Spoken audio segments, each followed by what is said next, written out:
Hello, friends. This is Mike Williams.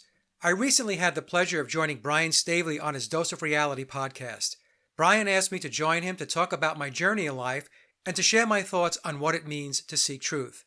I hope you enjoy the show and thank you for listening. All right, everyone. Welcome back to Dose of Reality. This is My Awakening, episode number 47, with Mike Williams from Sage of Quay Radio. Mike, thank you for joining me.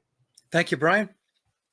I'm just going to give everybody a little intro as to what the show is about, and then we'll continue, okay? I know you already know. Okay, everybody, so what I do on this channel, I do all sorts of videos, all sorts of shows, but I have a series called My Awakening, where I like to get other people's story about their journey from pretty much start up until now, the different topics they've been through, how it's affected them, this, that, and the other. So today we will start with Mike. Mike, we'll just start with, we'll just go way, we'll go back about 30 years when you were a kid. It's longer than that. Yeah, I know. I wasn't going to do that to you. I caught myself almost saying way back when you were a kid. I'm like, oh, I shouldn't say it like that. When we used to walk uphill to school both ways, barefoot, remember? So as a kid, what was it like for you in school? You have a hard time paying attention? Did you do well? Did you excel? Were you social? What was it like? I did well in school. I was considered, a good student. I was very reserved. I wasn't a troublemaker or anything like that. But growing up, Brian, from a very early age, I had paranormal experiences. Oh, good. Let's get into it. Yeah, Awesome. and so that was really the beginning of my awakening to a degree, because even though I obviously didn't know it at the time, when I was a kid, and I like when I was 10 or 11 years old, for about 3 or 4 months, for maybe 3 or 4 days a week, I saw full-bodied apparitions at night when I went to bed, and I saw them clear as day. And this went on, like I said, for 3 or 4 months. And I never said anything. It's really weird, when you're a kid and you see these things or you experience this stuff, you kind of keep it to yourself. And so it started with stuff like that. And, we had two homes growing up on Long Island that had a lot of poltergeist type of activities. Oh, wow. And so, when you experience that stuff growing up as a kid, you know that things are a little different, or maybe even a lot different than what Yeah. you're being told and taught, right? So when I finally, as a kid, started talking about this stuff, the adults and even, friends and stuff like that would think that maybe you made it up or it's your imagination. But, I didn't make any of that stuff up, and it wasn't my imagination. I know what I saw. Until this day, I'm 61 years old now. And like I said, this happened, the apparitions, back when I was around 10, 11, maybe 12. I still remember them clear as day. I mean, they are Oh, yeah. Oh, yeah. embedded, in my mind. I went through this very similar thing, and I lived in a very, very haunted house. Here's a little bit what I went through. I'm not going to tell my story, but I had how you said you couldn't really tell anybody. Well, my mother saw the stuff. My father, though, he wouldn't even talk about it. What was it like with the people you lived with? My mother was very open to it. And my father was the same way. My father would just shut it down. He didn't want to talk about it. Now, that doesn't mean that he didn't experience it. I found out much later on in my life that my father finally acknowledged that he had experienced a couple of very weird things too, but he just shut it down. My brothers and my sister also had the same experiences, so it wasn't just me. So as kids, we might have talked about it a little bit, but as we got older, into our teens and into our 20s, we would sit down as a family and we would talk about the experiences. And the interesting thing was, we were experiencing a lot of the very same types of things. And one of the things I always tell folks is never to play with a Ouija board, ever. Oh, yeah. I had a terrible experience. What happened with you? You used it in the house that was haunted, and what happened? Yeah. So it was a house we had on Long Island, and my brother and my sister and I, not my younger brother, because he was too young, but we would break out the Ouija board, and we would sit in the room. We would turn the lights down, uh, and we would ask questions, and the little thing there would start moving. And at first, we would kind of tease each other because I would say to my brother, "Hey, stop pushing the wedge, whatever they call that thing," and he says, "I'm not pushing it." And my sister said the same thing. Well, that thing did move around the board, and here's what happened afterwards. A lot of really kind of, I would say, dark stuff took place. I mean, just a heaviness All around the at once. house. All Huh? at once. All at once. So you think it opened something and it continued after that because of the No, Ouija board? it like that was just basically opening the door a little bit, right? So when we were kids and we didn't know, what the heck we were doing. We were teenagers. And so, we would play with the Ouija board every once in a while, and there just was this heaviness that came over the house, and there were some very weird things that took place. When I talk about poltergeisty types of stuff, here's one. I'll just give you an example, right? I would go to bed at night, and I found out later on that my brother and my sister experienced the same thing. I put my head down on the pillow, and as soon as I put my head down on the pillow, I would hear like a party going on. I would hear glasses and Yep. silverware and dishes, and I would hear talking and laughing, but you couldn't make it out. And then when I picked my head up, it went away. It just went silent. And then one night, what happened was I heard it, and it was very loud. And this time, when I picked my head up off the pillow, I still heard it. And I thought to myself, geez, mom and dad are having a party downstairs that they didn't tell us. Mm-hmm. So I left my bedroom, and I must have been around 16, 17, around there. And as soon as I opened my door to go downstairs, I was expecting to see the whole downstairs of the house lit up and people all over the place. As soon as I turned the corner and looked down the stairs, it was pitch black, nothing. And I was still hearing it. And right now, it's like, it still gives me goosebumps. And it was really freaky. It was very scary. And, so it was stuff like that. So going back to the Ouija board, I'm convinced that when you play around with that stuff, uh, you don't know what it is that you can potentially be bringing in. It's like little doorways and little portals, and you're kind of inviting these negative entities and these negative beings into your reality.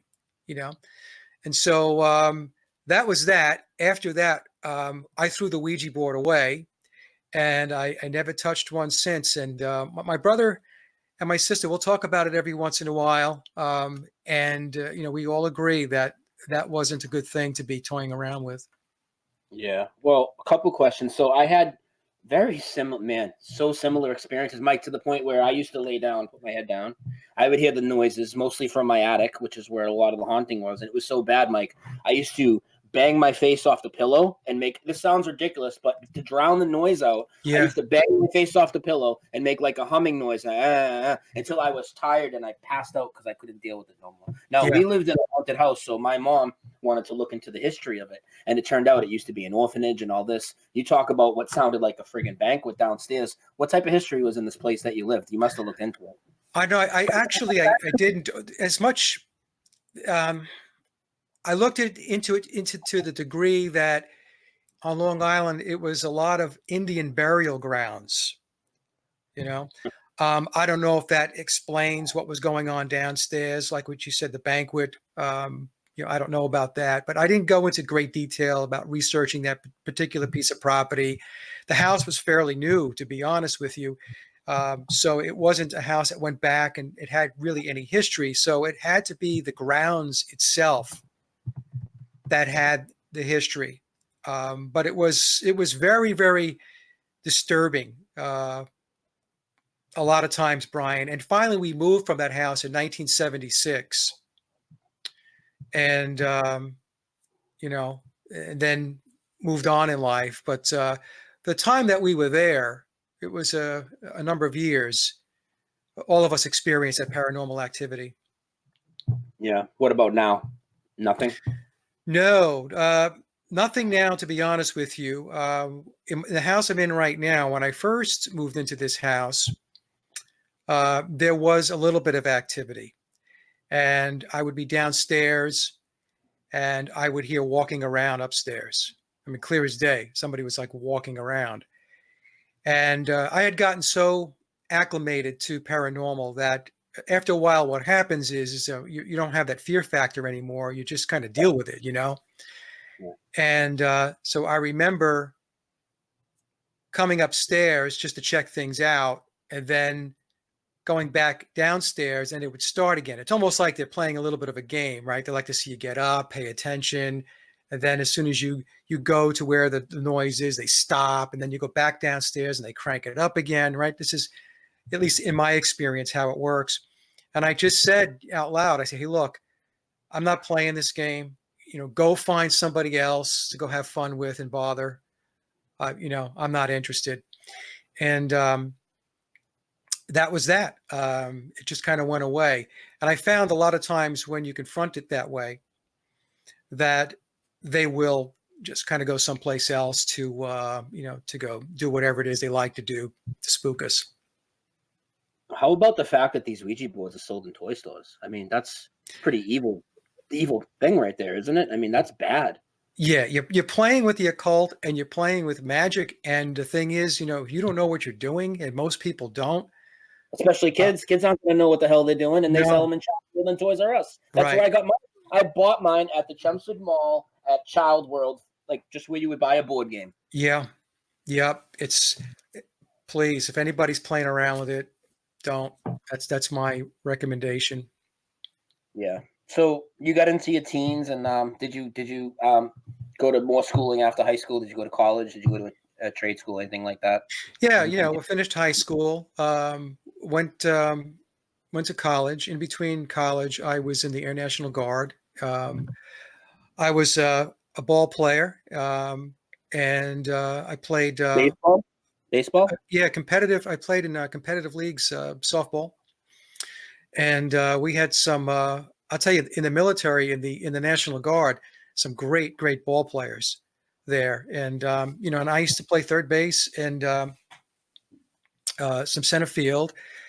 And you know, I continued playing softball. And you know, I did, in the leagues I played in, it was competitive up until about I was 40 years old, and at that point, I had to basically hang up my cleats because you know, some of the guys I was playing with, you know, they're 25 years old, you know, and so it's very difficult to compete when you're 40, even though you're still a good ball player and you're keeping yourself in shape. You know, you can't compete with a 25-year-old. You just can't. So at that point, when I turned 40, I didn't play any ball anymore. Yeah. So when did you start to question? Well, before I get to that, question in the media and the government, did you buy into like two-party politics and all that for a while? Yeah. Oh yeah. Yeah. Yeah. I was fully on the hamster wheel and in the Matrix, and you know, I remember, you know, voting for Ronald Reagan and you know, up all the way up through uh, 9/11, Brian, and even after Yeah. 9/11, you know, I still believed the official story. And you know, part of the problem is because you just, as a good person, right? And I think of myself as a good person. You don't think in terms of people lying to you and being deceitful. You just No. don't. You know, you're thinking that people are going to be honest and truthful. And you know, so yeah, I bought into the two-party system, and then you know, I started to look into things, and one of the first things I started to look at, where I really started to question, was the moon landings. Nice. What Yeah, year? What year did you start to question? yeah, that was probably around the early 2000s, I would say, the early part of Okay. 2000s. I started, you know, just kind of looking into it, and you know, because I remember as a kid, we watched the moon landings. My father was, you know, he was ecstatic over it. He thought it was just the greatest thing, and so I remember watching it on television. Going back, you know, to when I was a boy, I think maybe I was in middle school.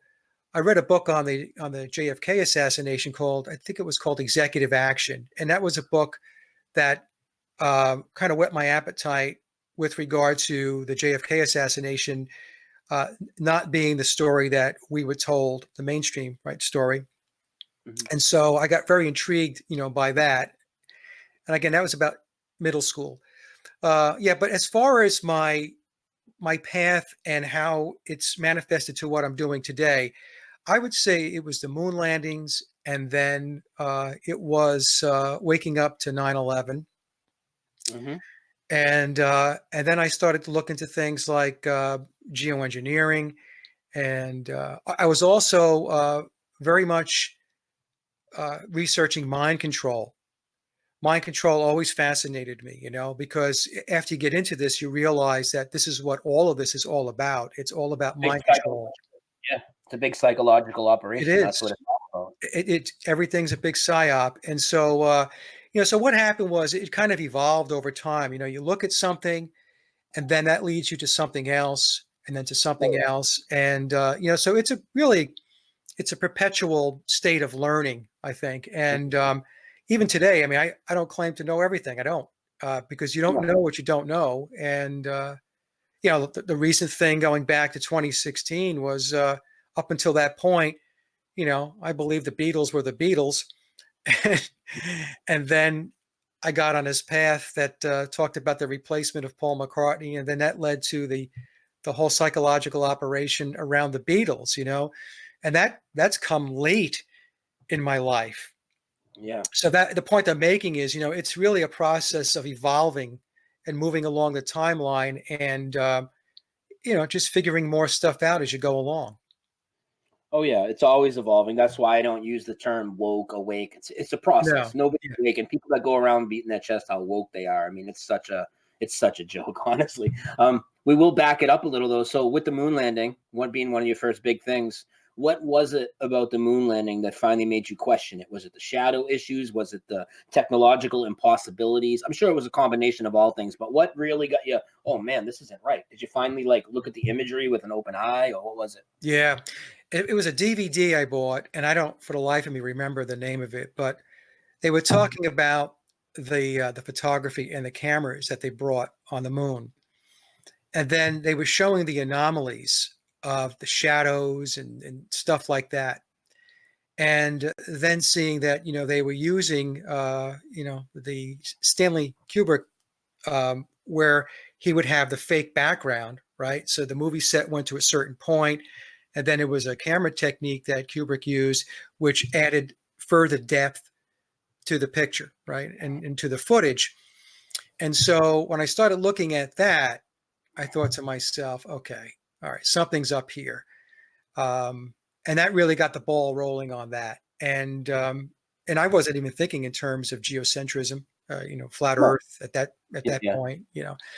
So yeah, so that's what got it started. I got this DVD, and I remember they were interviewing a couple of guys, one main guy, and he was an expert on the camera and Mhm. on the photography. And you know, as I listened to it, things started to click, and I remember thinking to myself, well, you know what? I've got to take a little deeper look into this, because this is not what we were told. At that time, did you think what I thought? It was propaganda to make us seem superior to the Russians and all this. Did you buy into that? Is that what you thought the motive was, like 20 years ago? What did you think the motive was for faking the moon landing back in 2000? I mean, Yeah, I mean, 20. I don't, it's interesting. I don't know if I thought about a motive at the time.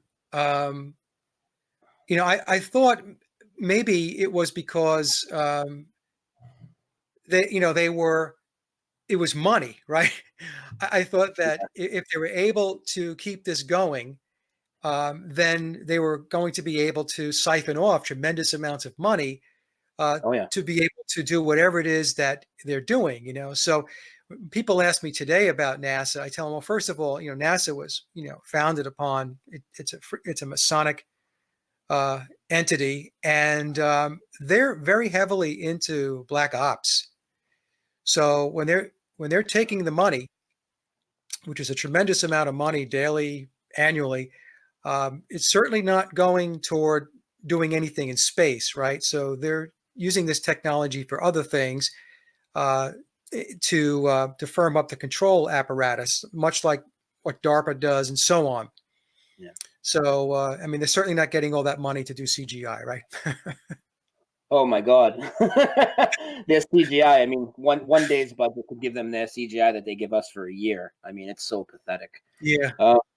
It really is. So when I bought 9/11 hook, line, and sinker, like everybody. Pretty much everybody. I know there are some people that say they knew on the day. I find that hard to believe. But, there might be. You know, I took it hook, line, and sinker, Mike, and it took me until 2010 to start my journey. Okay, like I said, nobody's awake. I started my journey in 2010, and it happened by, you know, we're gonna get to the flat Earth stuff later, but you know, like the behind the curve and these disinfo things that are put out like on Netflix. Well, they did that for 9/11, obviously, and I saw something on 9/11 called World Trade Center with Nicolas Cage. It gave you a different view than the media, but it was more rabbit trails and stuff. But it got me started on my journey. What made you finally question 9/11 after so many years had passed, and what year was it? Yeah, that's a good question. So let me just back up a second, and I'll lead into that. So Absolutely. there were two moments in my life along my timeline that were part of the awakening process. And it might seem indirect when I explain it, but it did lead to me getting to 9/11. Um, in 2006, I had, some personal challenges that I was working through.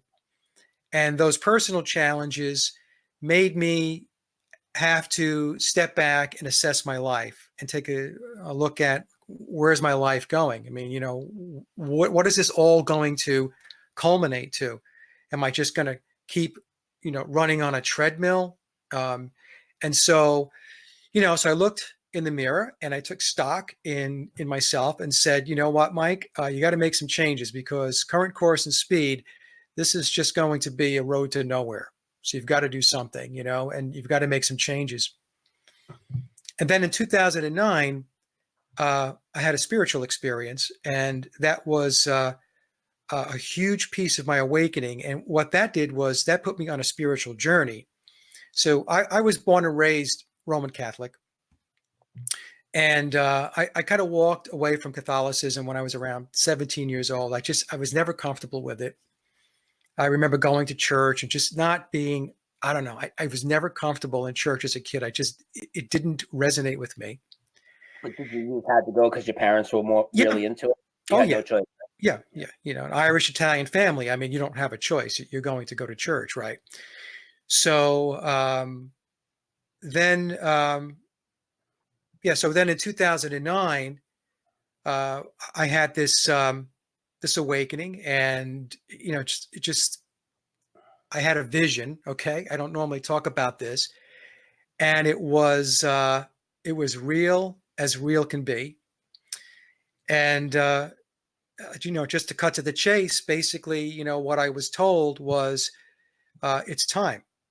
And I remember thinking to myself, and well, time for what? What do you mean And you were told? You were told by the vision you had, a spiritual entity yeah, told you something, you heard it in your head, or you heard it verbally? And was this the first time? Because we talked about you seeing these things before. Remember you see like outside your room or whatever. Did they yeah. ever make any audible noise to you? Did you ever hear them speak Yeah, to all you right. before? So I'll tell the story. I don't usually tell this story. So what happened was, so I was going to bed at night, and I always tell this story to my close family and friends, my inner circle. I don't usually talk about it publicly like this, but Well, this is dose to reality, Mike. You don't have a choice. Go ahead. so I was going to bed, and it's very important to state that I wasn't asleep, and so I had my eyes closed. And for about 3 or 4 weeks, I would say, before this event, I would close my eyes and I would see swirling lights. So swirling white lights, blue lights, sometimes red. And I remember thinking to myself, I had never seen this before when I closed my eyes and I was ready to go to sleep. And I found it very interesting, or it's very intriguing to focus on it. And then what happened was some of these lights they would swirl, and then they would freeze, and then a scene would open up.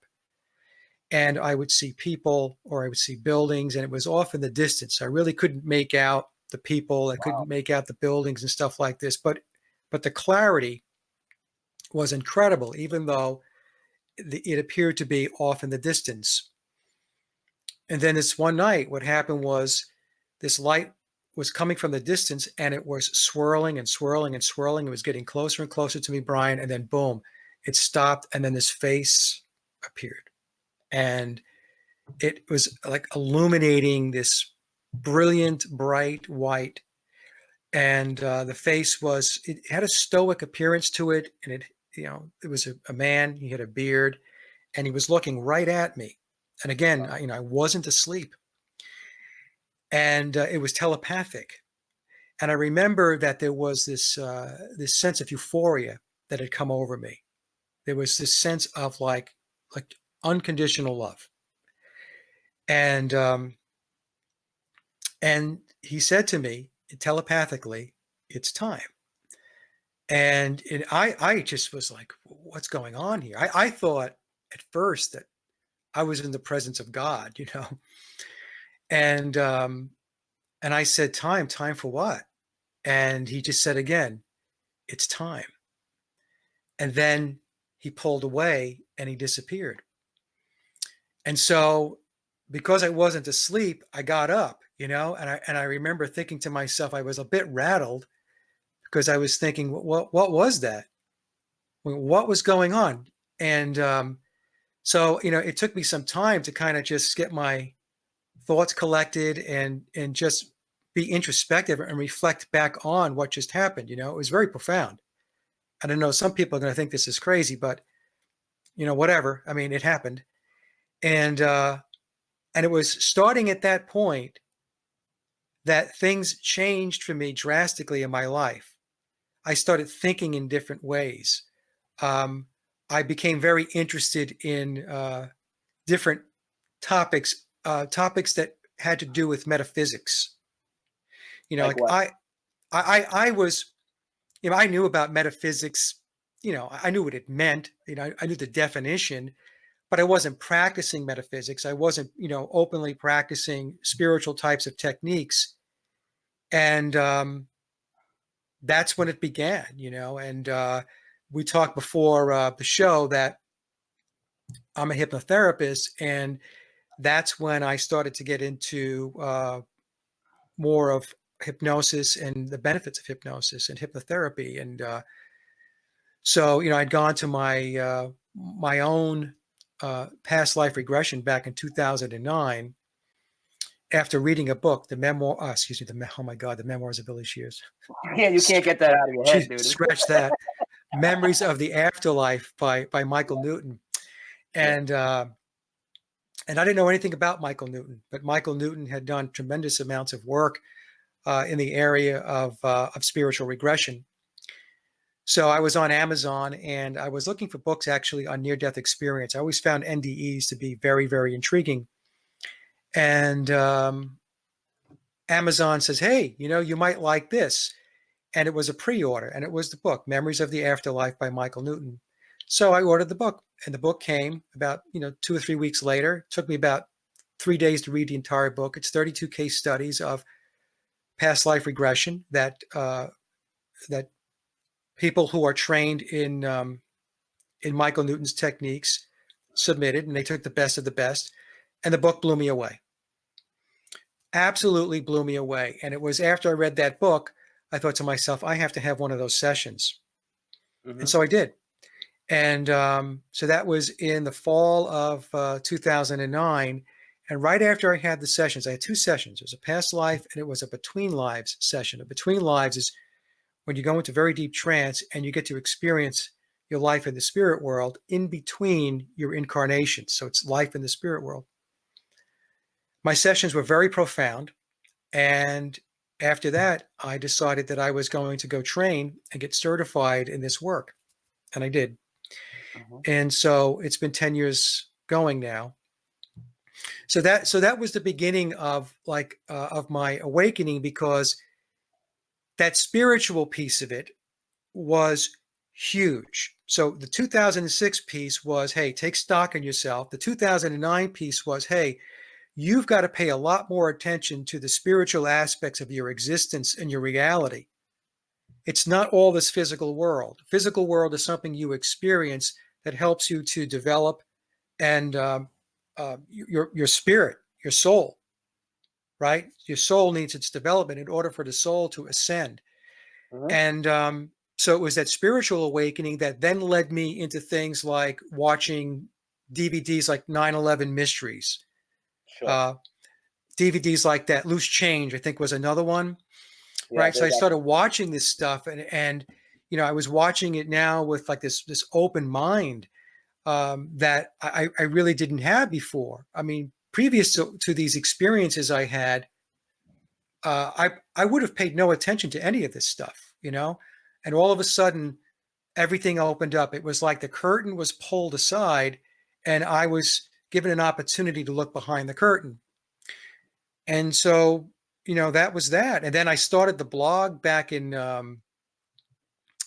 April of 2012. So the blog is, almost 8 years old. I released my first album, Leaving Dystopia, in February of 2012. So did this spiritual journey spark creativity in you to make music? Because I feel that that's done that to a lot of people. Were you already making music? Well, no, I was a guitar player and, and a musician for, I started playing guitar when I was 15 years old. But what happened was in 2011, I just got this sense that, hey, you've got to go put this album together. Go write some music and put this album together. It's something you've always wanted to do. You wanted to put an album out. Let's go do it. And so I spent a year, sitting down and writing and recording so that I could release the album in 2012, Leaving Dystopia. So yes, I would say that the spiritual awakening that I had in 2009 was Mhm. definitely a catalyst that led to me doing this, Yeah. and then I released Hollow Moon, my second album, in February of 2018, so 6 years later. But yeah, so this is what I'm trying to say. I know it might seem like it's a little, kind of scattered, but it's been like think of stairs, right? So you take one step and the second step and the third step and the fourth step, and all of these things are, they're prerequisites to the next experience you're going to have or the next set of awakening that you're going to have. Yeah. Um, so that's basically it, Brian. That's how I got into it. I started watching 9/11 DVDs, which, Yeah. I mean, if somebody said to me, what made you do that? I can't even answer that question. I just started watching them, you know, Yeah. and Well, yeah, and it just kind of rolled out. before we get more into 9/11 and move forward, I'm going to back you up again. You did mention something that you didn't gloss over, but we didn't spend a lot of time on it, and something people in this area of my channel, at least, are very interested in. And you mentioned near-death experiences. Have you Yeah, had one? Have you no, had? but no, but I had a friend of mine who had one when he was 12 years old, and this was going back to when I was in the corporate world, and we went out for a drink or two after work. And he said to me, Mike, I know that you're very open to this stuff. And he says, and I don't talk about it, but he had an NDE when he was 12. And he explained the entire, experience. And it was unbelievable. And, it maps to what many people say an NDE is all about. You leave the body, you float to the top of to the room, you're watching, you can drift from room to room. He said that he can see himself on the table. He can hear the doctors. He could see them working on him, trying to revive him. He was able to float out into the next room where his family was, and he can see his mom and dad. And, they were very emotional and very concerned, obviously, because he was only 12. Wow. So, and then, I would watch shows. I would try to catch documentaries on NDEs, because I knew that there was something to it, because there is an afterlife. This is not it, folks. It really isn't, and after 10 years of doing past life regressions, Brian, and spiritual regressions, I can tell you that they map very closely, if not exactly, to NDEs. And there is a process. There is a process when you cross over, when you die.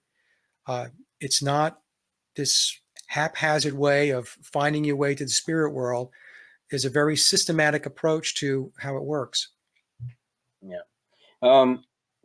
So we talked earlier about the media and the government, and you said you just didn't think that people would lie to you, and that's kind of a lesson that you learned. Now we're going to get to 9/11. This is important because you watch all these documentaries. I did the same. I'm sure a lot of people here went through these same roads, and you go through people like Alex Jones and these other people, and then you realize that even when you get to this truth journey, there's a whole nother layer of people that you think are giving you truth that are actually lying to you. And that's even really hard to comprehend, because it's like, we'll use Alex Jones for an example because everybody knows who he is. You got a guy out there with a bullhorn screaming 9/11's an inside job, this, that, and the other. You're like, this is awesome. This is awesome. And then, it took me a few months to realize what was really going on here. What brought you to the realization that a lot of these people that were putting out some of the information had a different agenda, and how did you get past that? And we don't have to sit here and name names or anything, but there's a lot of them, No, I mean, what did you realize? the two people that I cut my teeth on initially was InfoWars and David Icke. Okay. I stopped listening to InfoWars a number of years ago. Now, I will say this, that InfoWars, when I started listening, was bringing a lot of good stuff to the table, right? They were talking about 9/11 being an inside job. They were talking about vaccines. They were talking about geoengineering. They were talking about the police state. So there was a lot of truth that was coming out of InfoWars going back years ago. Then I saw that with the election, when Trump was running, that they like a switch was thrown. And I don't know whether, Alex Jones was overtly compromised, but his narrative was completely commandeered, and he just went to the left-right paradigm, right? Well, yeah, they're trying to tell you to get rid of the government, and then they're pulling you back into the left-right. Exactly. So, but I pay no attention to InfoWars these days. I haven't for the last 2 or 3 years or so. David Icke, I still think David does, good work. His narrative hasn't changed much, but he's still the thing I appreciate about David is that he was one of the very few to talk about Zionism openly. Okay, his biggest mistake was when he was talking about the archons and stuff like that, And I'm not saying that parasitical entities and stuff like that don't exist. Sometimes there are some things that when you put it out there, even though I can understand conceptually what he's talking about, you box yourself in. Reptilians, right? I mean, I said the archons, but he later morphed the reptilians into the archons. But when you start talking about reptilians and stuff like that, I don't know. Do reptilians exist? I honestly, I have no idea. But when you put that out there, you really kind of shackle yourself. And that's something that I think that to this day, that's a cross that David has to bear. But that being said, there is an enormous amount of information that David Icke has brought forth that is, to this day, is extremely relevant, and groundbreaking, in my opinion. So, but those are two guys that I, like I said, I cut my teeth on. I don't pay much attention to either one today. Every once in a while, I might put one of David's, 15 or 20-minute podcasts up on the blog. But yeah, I mean, I started realizing that not just like Alex Jones, but many others in the truth community, that they were not what they were telling us they were. No, right? not Right. And especially in 9/11. Oh my God. yeah. And I'm not get into my stories, but I've dealt with so much. And the problem, Brian, is like when people talk about, they say, oh, I'm a truther. What does that mean? It's like hope and change, right? What does that mean? It's open-ended. You interpret it any way that, you want to interpret it. People fill in the blanks. So, there are people who call themselves truthers who are still still in that left-right paradigm. Unbelievable. It's crazy to me.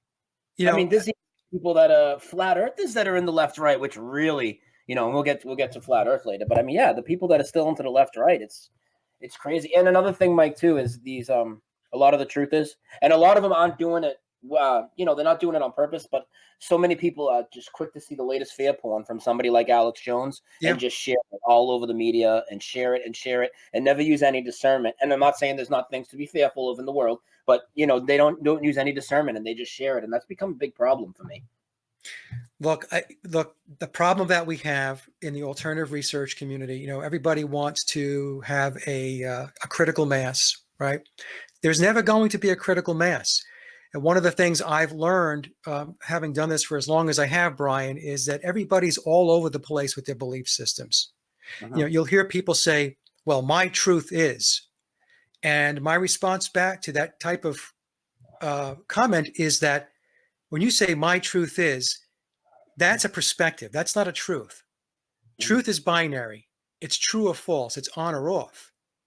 So, people are all over the place as far as what they believe is the truth. And, so we will be in a constant battle, even amongst those of us that are in the truth community, about what people believe is the main area of alternative research that we need to focus on, right? I always love that one. People say, oh, no, you're wasting your time doing this, or you're wasting your time talking about that. You should be talking about this. You should be talking about that. Yep. I've had people say to me things like, well, don't you think that, this is the most important truther alternative research topic, like flat earth as an example. I was asked that question specifically, right?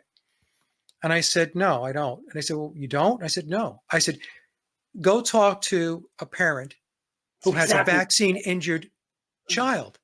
Yeah. They don't give a flying flip about the shape of the earth when they've got to deal with a child that's vaccine injured.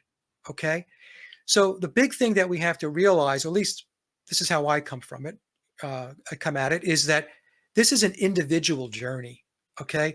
This is not about Mike trying to be the Pied Piper and trying to lead a parade. This, first and foremost, when you come into this life, when you incarnate into this life, you come down with a lesson plan, and you're here to learn those lessons. And you've got to do that from an individual perspective. It is individual life experiences that build your character and that ultimately build to the further development of your soul. That is what this is all about. You see, that's why the controllers don't want individuality. That's why, when you think about it, they want everything to be community oriented, communal, right? It takes a village, right? Hillary Clinton said that, to raise a child. No, it does not. Okay. Now, I'm not saying that we shouldn't have community types of activity, that we shouldn't be working together to help each other. But here's the thing.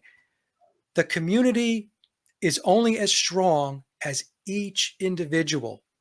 So if each individual is strong and brings character traits and strengths to the table and expertise and skills, and everybody has their area of expertise where they excel at, then that's going to be a very, very strong community. But what the controlling apparatus has done is that they have taken away the individual aspirations. They don't want you doing that. They want everybody leaning on the next person, but no one really has any expertise in anything. Nobody's really overly smart in anything, right? I'm just generally speaking. So what happens is the whole community piece of it it's not strong, right? That's why back in the day when we did have, tribes and such, certain people in the tribe were good at herbal medicine. Others were experts at hunting. Others were good at farming the land. And then everybody had a role, but whatever role they had, they were really good at. And so that fostered a very, very strong tribe, a very strong connection to the community, But in order to have that, you have to develop yourself individually. And that's why when people say to me, like, I do the Beatles stuff, right? And I get comments all the time. I don't believe that. I don't believe this. I'm like, I don't care what you believe. And I'm not trying to be flip about it, right? Yeah. Because I know that, and I've been around long enough to know that people are going to believe what people want to believe. All I'm doing when I do my work is to put my information out there, my research and my findings. If it resonates with you, great. If it doesn't resonate with you, that's great too. I'm not trying to convince anybody of anything. All I'm doing is I'm doing research, I'm looking into things, I publish it on YouTube, on my social media platforms, and I put it out there. And then I go back to doing more research or doing whatever it is I'm doing in life. I am not trying to convince people to think like Mike. It's impossible, Brian. Even within the 9/11 truther community, right? There was a period of time where they were beating each other over the head because they were disagreeing on, was it Oh, nanothermite, was it nukes, was it this, was it that? And here you have a community which really, at the end of the day, has a common goal. But as they're trying to make their way down the field, they're pummeling each other. mm-hmm. And we have the same thing in all of the areas that we take a look at, you know? And the controllers know that, and that's why they put out all these rabbit trails with each conspiracy, because they want to split everybody in all these different directions and get them arguing with each other, in my opinion. Yes, that's right. I mean, it's all divide and conquer. See, the thing is, the controllers are very, very good at understanding. They're experts at understanding the human psychology. They know what motivates us. They know what does not motivate us. They know how to put incentives out there. They know how to dangle the carrot and make you go follow the carrot, chase the carrot. They know how to do these things. And one of the reasons why they do what they do is because reality is created by your consciousness, right? Yep. So the collective thought, your thoughts create reality. And for anybody that doubts that, look at anything that in your room, like in the back here in my room, you see guitars, you see amplifiers and stuff like that. You see a piano. Oh, the piano's over here. I got myself reversed here. But my point being is a guitar only came into play because somebody thought about what a guitar should look like and sound like. A piano, somebody had to come to a thought process about creating a piano. So everything in reality is created by thought. So what the controllers do is they control your thought. And when they control your thought, they're controlling your consciousness. And that is energy, enormous amounts of energy in our consciousness. People don't think it's so, right? You can call it chi, you can call it prana, you can call it universal life force, whatever it is you want to call it, the ether. It exists. So they know how to manipulate it. And by manipulating it, they're then able to steer us in a direction that achieves their goals and their objectives. And that's why it's very important to come to an awakening and to understand that this is what's going on, and to start thinking for yourself, to be a critical thinker and a free thinker, and start to push back. You know, and everybody's going to be at a different level, right? Some people are just getting started with awakening. Some people are never going to awake. And then you have, people in the intermediate phases and people in advanced phases and stuff like that. That's the thing, the world, the reality that we live in, there's many, many degrees of where people are at with their understanding of what reality really is. Yeah, absolutely. You brought up you hit a point that exactly the way I explain it about the vaccine engine mother. I tell people this all the time, and it's like, because there's a lot of people in these communities, like we were talking about, oh, this is the ultimate truth. This is the ultimate truth, and really, dude, they're all pieces to the puzzle. Right. And in reality, and on the grand scope of things, we don't know shit, Mike. We have a lot more to learn. And the example you gave is exactly what I tell people. I'm like, you're gonna go and tell somebody somebody that's a mother that's really busy, whose kid got injured by some sort of medical fraud or vaccine, that instead of researching that, put that aside, put aside your research into big pharma and all that, and you need to look at the shape of the earth, and that's what's most important to you. That doesn't make any sense. And I have the same problem with religious, the way people, not going at religion, but the way people will say, oh, well, this is the only way to God. This is the only way to go. It's like, wow, that's quite a ridiculous statement. You're going to tell me what's my path to spirituality, my path to the creator is, and I have to go through the same road as you? Who are you to lead me on that journey? Yeah, well, I mean, I don't want to get into too much about the religion because it's it's a dividing type of discussion. But look, religion divides. I mean, plain and simple, it does, right? And I know there are going to be people listening to this that are going to disagree, but it does. and it was designed to do that. What the controllers did was, and this control has gone back, for thousands and thousands of years. They replaced spirituality with religion, and religion and spirituality are not synonymous. No, Okay, not at all. spirituality comes from within you. You don't need middlemen. You don't need people to interpret for you what it is that the creator, God, or source is expecting or looking for, or whatever. So they put religion in place in order to fence it off, and then tell you that if you are this religion or that religion, then that's your spirituality. So it's another control mechanism. All right, and I Oh, probably just absolutely. pissed a lot of people off, but it is. No, you're not going at any specific religion or anything. You're talking the truth, man. And I say this all the time on this channel. And in fact, when I first got in, and we're going to get to flat Earth and all that after, we have a couple more topics to talk about before that. But when I first got into the flat Earth stuff, I made everybody makes mistakes, right? But I used to say, oh, well, it's science versus religion. Well, that's absolutely not what it is. It's mainstream science and mainstream religion, organized religion, hand in hand, doing the same thing to you, putting themselves between you and the creator. That's exactly what they're doing, in my opinion. Yes, that's right. Yeah. Well, That go ahead.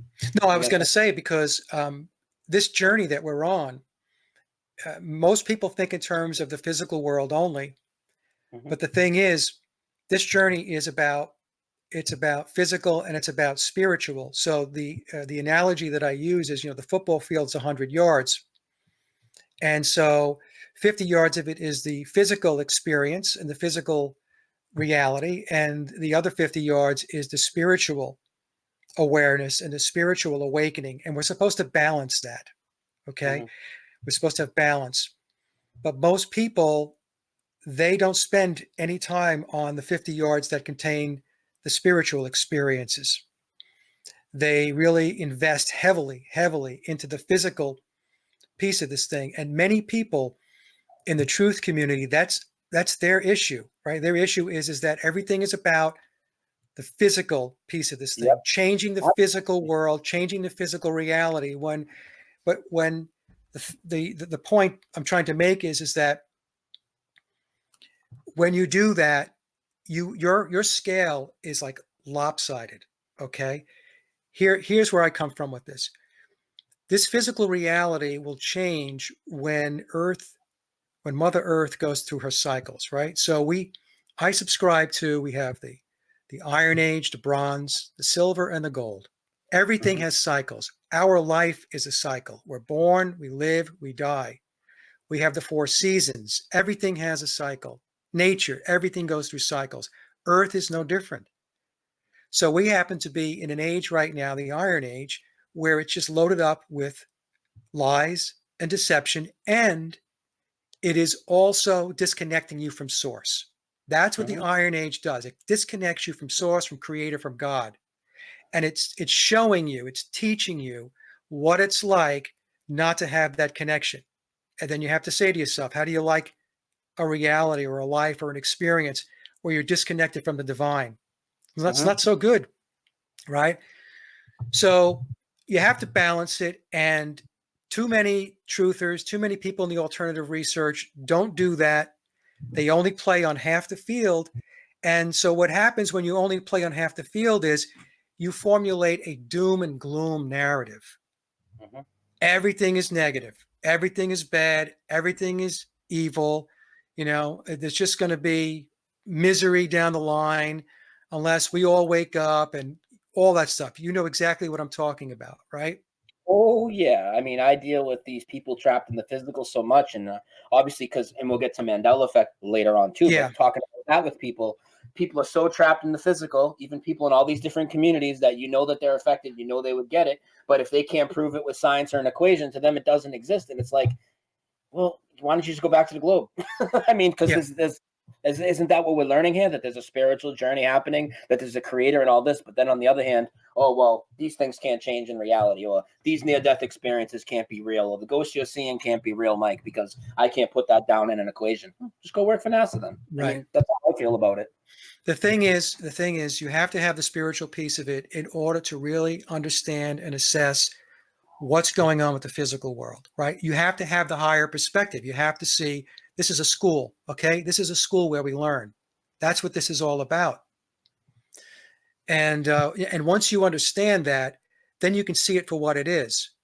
And when you when you see the physical world or you experience the physical world, you don't have that fear factor. You don't have that doom and gloom. I don't.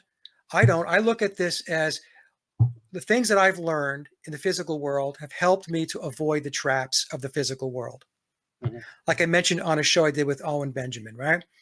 Mm-hmm. Number one was get yourself out from under the debt machine. That's number one, right? That's one of their biggest aces up their sleeve is to keep you in debt. Mm-hmm. Get out from under that. Turn the television off. They actually have you strive to get in debt. People strive to get in debt, like to go get student loans and go rack up these credit, and they think that's great. They think it's unbelievable. Right. That's the conditioning. That's mind control. You're believing that you need to go do these things in order to have material things in your life. Right. That's what I'm saying. When you're over invested in the physical world, that's what you do. You get yourself in debt. You're chasing all these material possessions that you think you need. Right. You need a 4,000 or 5,000 square foot home. You need this car. You need that car. You need a much bigger TV. Your phone has to be this and that, and so on and so on and so on and so on. You're in a trap. You've got yourself trapped, right? So the spiritual piece of it, when you connect, you can see it for what it is, right? And then when you see it for what it is, you can live a lot better life. And the thing is, I always tell folks, people say, "Oh, Mike, you get into some heavy stuff, and how does it make you feel?"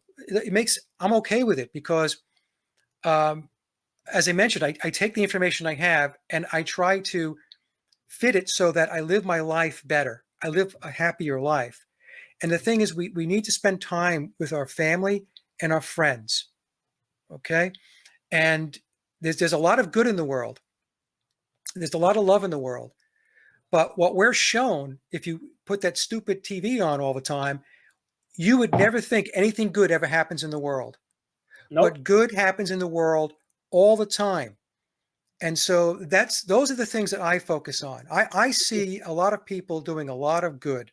And I'm not talking about people in the truth community or the alternative research community or have YouTube channels. I'm talking about everyday people that are doing good things. They're good family people. They're taking good care of their children and so on. People who are caring for animals. Yep. And those are the things that we need to focus on. And we need to get away from the fear machine. I mean, this doom and gloom stuff that is constantly pumped into our living rooms. And by the way, that is also pumped into people's heads by the so-called truth community. Many truthers are in the doom and gloom game.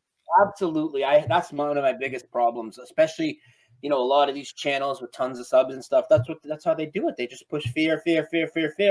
And they don't even care if it's true or not when they put it out because it's going to scare people and they're going to watch. And I think that's absolutely crazy. And the other thing too about the TV, I mean, we could talk about the TV and how demonic it is and all this, but I use this example a lot. It's like the TV makes you think that, okay, this Muslim guy is going to blow me up down the street. My Puerto Rican neighbor is going to steal this off me. My black friend's going to rob this off me. But in reality, if I walked over to any one of my neighbors right now and introduced myself and shook their hand, we'd probably have a cookout tomorrow because they're good, decent people. But that's what they don't want you to know. And they play you off. It's all division, Mike. The control goes hand in hand with the division. That's how they do it. They divide us with the politics. They divide us with the religion. They divide us with the so-called different races when in reality, we're all one human race. We just look different because where we grew up and the climate and the food and everything. Yeah. Yeah. The bodies that we have, the color of our skin, I mean, that's just a vehicle. That's it, And the only reason why we have war is because the controllers put war into play and they condition people to believe that war is required. Look, the average person, no matter what country you go to, whatever geography, all they want to do is to live their life. They just want to live in peace. They want to be able to make a living. They want to be able to keep food and shelter, right? Take care of their family. Take care of their families. Right. Spend time with their family. That's everything it. Break that up. The way they have you sit in school all day, the way they try and raise the rent and everything. So both parents and the family have to work and there is no family structure. That's all by design, dude. Right. That's right. And so when we think in terms of the most people in the world, like 99.99% of the folks, no matter where they are, want what we want. Okay. Mm-hmm. Just to be left alone, live in peace, be able to make a decent living, raise a family, and have as happy a life as we can possibly have. That's it. Mm-hmm. The controllers, right? Because the controllers have their controlling mechanisms in each geography, each country. They fester, right? They foster this this hatred and this ignorance that so many people live with. Oh, I hate Muslims. You know, these Muslim people. You know, oh, the Russians. It's unbelievable to me. It's just unbelievable to me. It's you know it. But like I said before, you know, this is what we're dealing with, and everybody's at a different level of awakening. And like I said, some people will never awaken. You're not in our lifetime, and so it's you know it's part of the dynamic of being here. But you know, the truth is killing, murder, war. Okay, that is not innate to a human being. It is not. Okay, so if we didn't have the controllers, it'd be a better place. Yeah, absolutely. Hey, can we take 5 minutes, get a Yeah. coffee, back, and come right back? Okay. All right, cool. I'm going to play a quick song, guys. We'll be right back. You'll listen to The Dose of Reality, My Awakening, episode 47, Mike Williams. And I'll be back in less than 5 minutes, guys. I'm not taking a smoke break. Just going to the bathroom and getting a coffee. Be right back. All right, everyone. Welcome back to Dose of Reality. Thank you for sticking with us during that brief break. And let me just get my cameras back situated. There we go. All right, cool. Thanks, Mike. I needed a coffee. Sorry. And I Yeah, had no to problem, Brian. yeah, I don't have anything to smoke, but usually I take a break anyways every top of the hour. Before we go forward from 9/11 into all these other topics we know we're headed towards, some stuff people usually notice very early on, and it's kind of pushed down their throat, I think, in my opinion, is chemtrails. What's your opinion on chemtrails when you first heard about them, and tell us when that was, and if your opinion's changed on them, what is it now? Well, chemtrails, I noticed years ago. And initially, you know, I was looking into and thinking that it was about, you know, the particulates, that strontium and barium and so on, the aluminum. Mm-hmm. And then, you know, I started to shift my my thinking on it Mm-hmm. because I started to realize that I'm going back, you know, a while now, a few years ago, that they were always putting the chemtrails in front of the sun. They're always blocking the sun, you Yeah. know. So I mean, even when I looked at the rest of the sky, right, it always seemed to me like the first order of business was to chemtrail in front of the sun, and then they would get to the rest of the sky. So I think what they're doing is that you know the sun emits electromagnetic frequency, right, and it's Mm-hmm. very key to our existence. We have a Yep. resonance with the sun. So I'm thinking more in terms now that what they're doing is they're disrupting that electromagnetic frequency between the sun and us. That's Exactly. what I think is possible. Now, that's not to say that they don't have other stuff in the aerosols. I'm not saying that at all. In fact, when people keep talking about forced vaccines and stuff like that, one of my responses has always been, well, I mean, they don't really have to force vaccine anybody. They could just put it in the aerosols, and you're going to breathe it in. I mean, that's one way in which they can get that piece of the agenda done, if that's indeed part of their agenda. But I do think, Brian, I lean more toward now that there's something going on frequency wise. I exactly. You've probably heard my theories on it, but for those that don't or that might watch this later, I believe basically the same thing. I went through the same journey, and in fact, with chemtrails, I got introduced when I first started looking at 9/11. Everything hit me at once. It was definitely put out there for you to, in my opinion, it's put out there for you for fear. But at the same time, I'm not saying chemtrails are good for you. I'm not saying there aren't bad side effects. I do believe it's to mask out the sun, possibly celestial events in the sky that would expose a little bit more of what this realm is. And what I've been telling people, especially through my Mandela effect journey, my chemtrail theory has evolved more, where I think literally what they're putting in the air is impeding the frequencies that we use on our collective consciousness to connect with each other, to connect with the sun, maybe the creator, the moon, whatever else. I think that's really what they're doing. I think we're pretty much on the same, very similar mindset there. I Yeah, like that. that's pretty much where I'm at with it. And I'm not going to also discount the fact that they are also controlling the weather through the aerosol spraying. That's very obvious because the other day we had a really beautiful day here in North Carolina, and so myself and my lady, we went out. We go for a walk at the local park, just to get some cardio in. And so I said, "Hey, hon, look at the sky." And she goes, "Yeah, I know, Mike." She says, "So tomorrow we're going to have a cloudy day." And lo and behold, that's what happens. You start to pick up the patterns of their spraying and what it's going to mean weather-wise the next day, as an example, if you pay attention to it. And there's a lot of people that don't pay attention to it, right? They have no idea what's going on in the sky. In fact, it's interesting. I was watching a couple of old movies. I watched Steve McQueen in Bullet, which goes back to 1967. And then I watched an old James Garner movie last night that had to do with him playing Wyatt Earp, and that was from 1968. And you know what they did, Brian, and I know you're familiar with this, is even though these movies are about 40 years old or 45 years old, they had certain scenes where they put the chemtrails in the sky, right? So I will be watching the movie, and there'll be a scene, and the sky is pristine blue. And then they had moments within each of these movies where it was very clear that they chemtrailed the sky, the background. And I found that fascinating because I thought to myself, geez, they're going back to movies that are 45, 50 years ago, and they're doing this. Yeah. So, I mean, just the point I wanted to make. It is crazy. And, we talked a little bit earlier about the, being stuck in the physical. This is a problem I had, and we'll get into a lot more of that. And it's the problem I've had with a lot of people. I kind of believe that the chemtrail thing is kind of like that, because we know these people are psychological masters, right? They know how we think.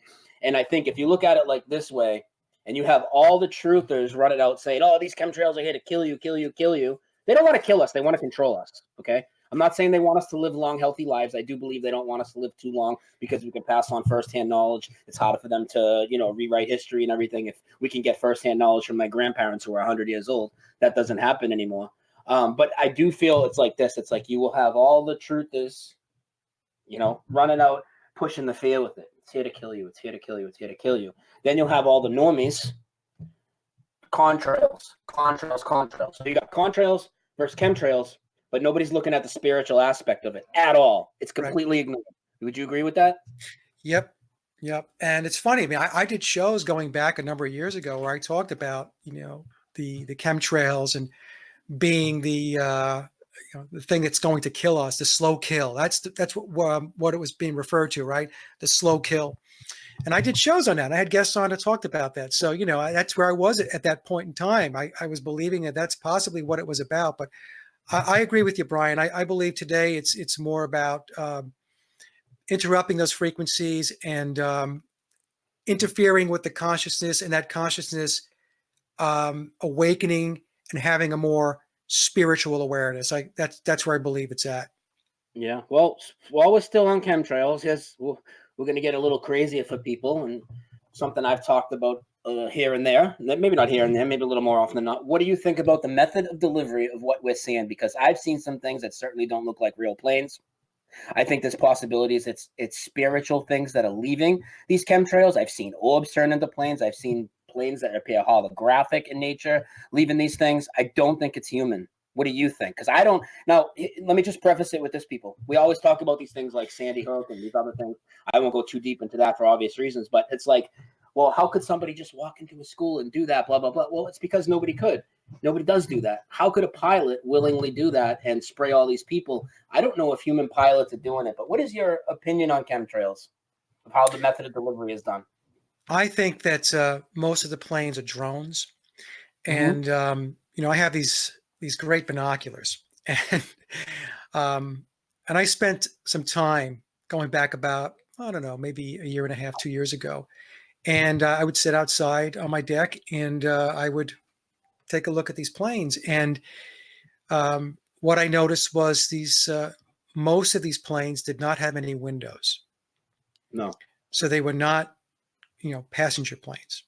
Hmm. It's not to say that passenger planes aren't spraying, but I think that the the magnitude of what they're doing, um, and the consistency of it, and the flight patterns, because many of these planes are not flying flight patterns that are commercial airline patterns, right? No, most of the ones when you look at a lot of the spraying, they're not even listed on the flight tracking. Right, that's right. So I believe that the military drones, and I have seen planes that they do appear to be holographic in nature. Hmm. It's hard to say because sometimes when planes are that far away, uh, with the atmosphere, Hmm. you can get, you know, uh, the visual can get a little goofy, but I don't know. I don't know about the holographic piece of it. I had a good friend of mine say that he actually saw an orb, like you had just mentioned. It Yep. wasn't a plane; it was an orb Nope. that was leaving the trails. And this is a very good friend of mine, a good guy, and he's up on Long Island. He saw this on Long Island in New York. So, I mean, I don't know. I mean, the technology that they have is beyond what anybody really thinks they know. And that's the thing we have to understand. We were talking before about the moon landings, and I said, well, where's the money going? Right, the money's going to things like this, in my opinion. Technology that they have is just unbelievable. And so, I mean, I wouldn't rule out Yeah. uh, anything, to be honest with you. But if I had just to take it from a logical perspective, um, something I can feel and touch, I'm convinced that they are drones, military drones. Cool. Awesome. All right. So after chemtrails and 9/11, any other topics you got big into before you started questioning the place that you live, like the planet plane? What else Well, came in yeah, between? we got into vaccines. Got How into deep? pretty deep. I had a lady on the show going back maybe 2 or 3 years ago, and we talked about vaccines, and so I mean, I got pretty much into it, and then we talked about I got into aspartame, and like I said, mind control. Mind control was a big one for me, and I had a lady on, Elisa E, who was a former MK Ultra victim, and she was on for a few shows, and we got into that, and I covered a lot of ground with a lot of stuff. I got into just about everything that was in the truth community. There's certain things I didn't touch. Um, I had somebody contact me. They wanted me to do shows on the pedophilia coming out of the Vatican, and you know there's just some things that you're aware that stuff is out there. You know what's going on, but you also have to be very careful when you put yourself out there as a public face about talking about certain things, because bad things can happen. So I opted out of that one, to be honest with you. Although I would put information about those types of things up on the blog. So I posted to the blog. It's not like I avoided it completely, but and sometimes some things are just so dark that I don't personally feel comfortable talking about them, Brian. There's just such a dark energy, heaviness to it that it's just not something that I really want to wrap my arms around, or to talk about. Some people might not like that. They say, "Oh, you should talk about everything," but that's just not how I go at it. Yeah. What else? What else before you got into the flat Earth topic did you look at a lot? Oh boy, like I said, just a bunch of stuff. So there was the moon landing, there's vaccines, there's aspartame, there's mind control. Uh, I don't know. I got into well, obviously geoengineering. Hmm. Um, yeah, and then the whole flat Earth thing was in 2015. What happened? Tell us when you first came across the topic, what you thought. Did you fight it? Did you? I know you probably didn't attack people. I couldn't imagine you doing that. A lot of people do get that triggered and attack people, but No, what yeah. what happened? I couldn't imagine you doing that. But what happened? What did you see? Did a documentary pop up? Was it something subliminal? Did somebody give you a message? Hey, check this out, Mike. What happened? Well, it was a feed that I got in YouTube, and I really can't remember the details, but I think it was Sargent's Flat Earth Clues or something. Is that what it was called? Yeah. And so I'm looking at it. I'm thinking to myself, "Oh, this is ridiculous. It's total nonsense." I mean, I believe the Earth was a globe. you know, Yeah. that's what we were indoctrinated with since the day we were born. Mm-hmm. But there was this little voice in my head that was saying, "Oh, take a look at it, Mike. Take a look." So I did, and I found it interesting, intriguing. I can't say that at the time I bought it hook, line, and sinker Mm-hmm. because I wanted to learn more about it. So that put me on a path to learn more about it. And as I did, what I realized was not so much about what I had to learn about the flat Earth, which I did, geocentrism. It's what I really didn't know about the heliocentric model that came into my awareness. So in other words, I realized what I was not taught in school. And so that's, that kind of opened it up. And so I had a bunch of folks on the show, David Weiss on the show. I had Jaron on the show. I had Dubé on the show early on. Mark Sargent, I think, was my first guest I had on the show going back to 2015 on Flat Earth. And I did a couple of shows with Patricia, although some of the shows that Patricia and I did didn't have anything to do with Flat Earth. But, so I had people on. I was not a Flat Earth researcher per se. I was more of a radio host talking to people who did Flat Earth research. Sure. But I was doing my own on the side, and that's how I got into it. And then ultimately what happened was I got into Martin Kenny's work, the cosmic egg and syncretism. And the syncretism I knew about because I was listening to Santos Bonacci.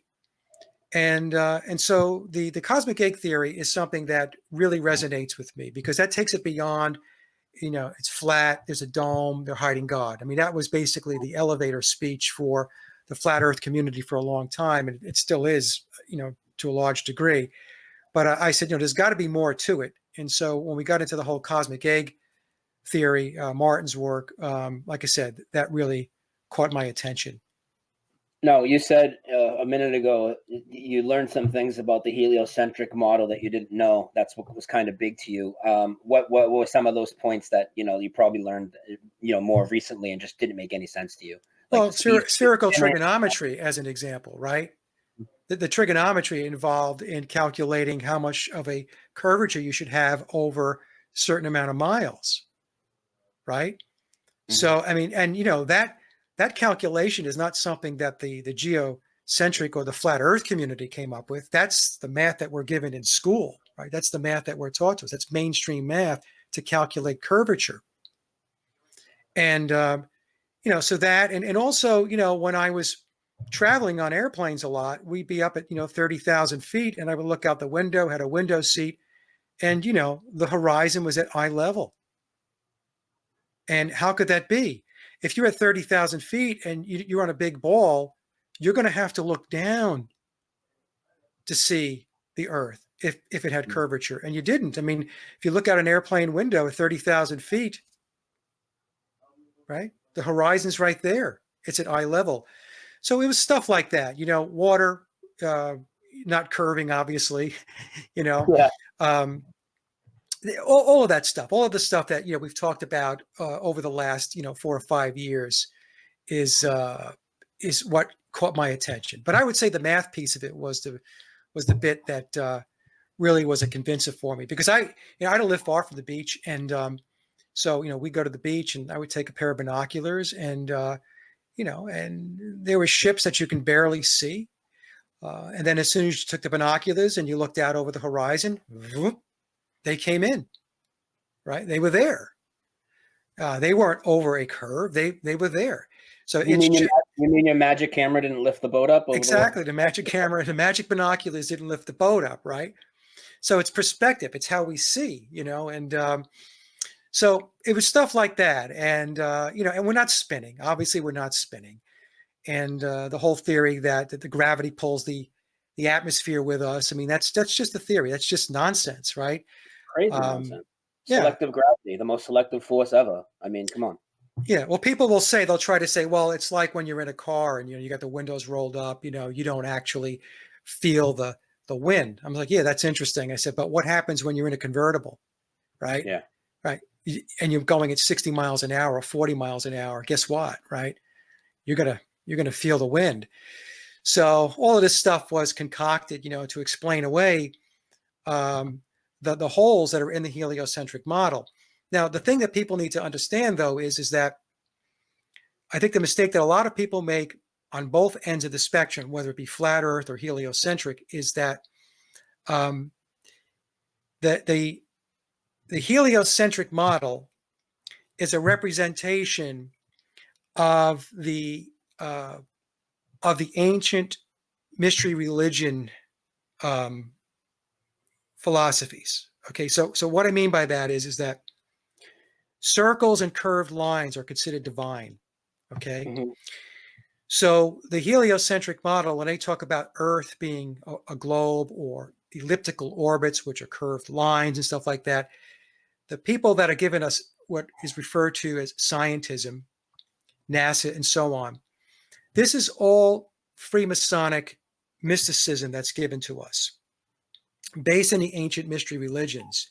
So what they're doing is when I talk about, when I do the McCartney conspiracy, the Beatles, I talk about masterfully speaking. Masterfully speaking means that they say things, but you have to listen to the way they're saying things, because they're actually cluing you in on the truth while it sounds like a lie, right? Or it sounds like a deception.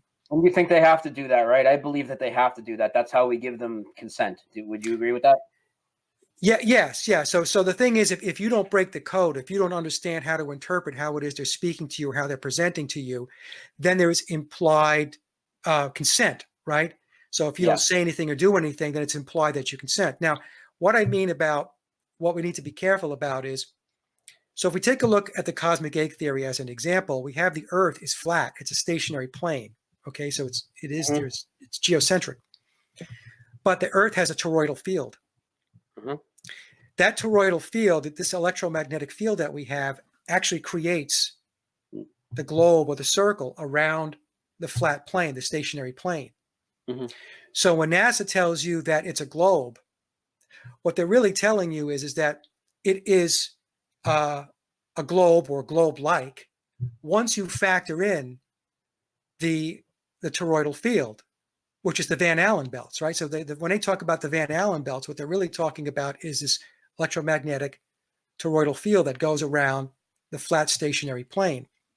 When they talk about outer space, they're talking about space outside of our domain, because the cosmic egg theory, and this is from Martin's work, says that we have these concentric rings. So we have an inner ring, we have our ring, and there's a ring after us, which is Martin refers to as the Lemurian ring, and then after that is the Hyperborean ring.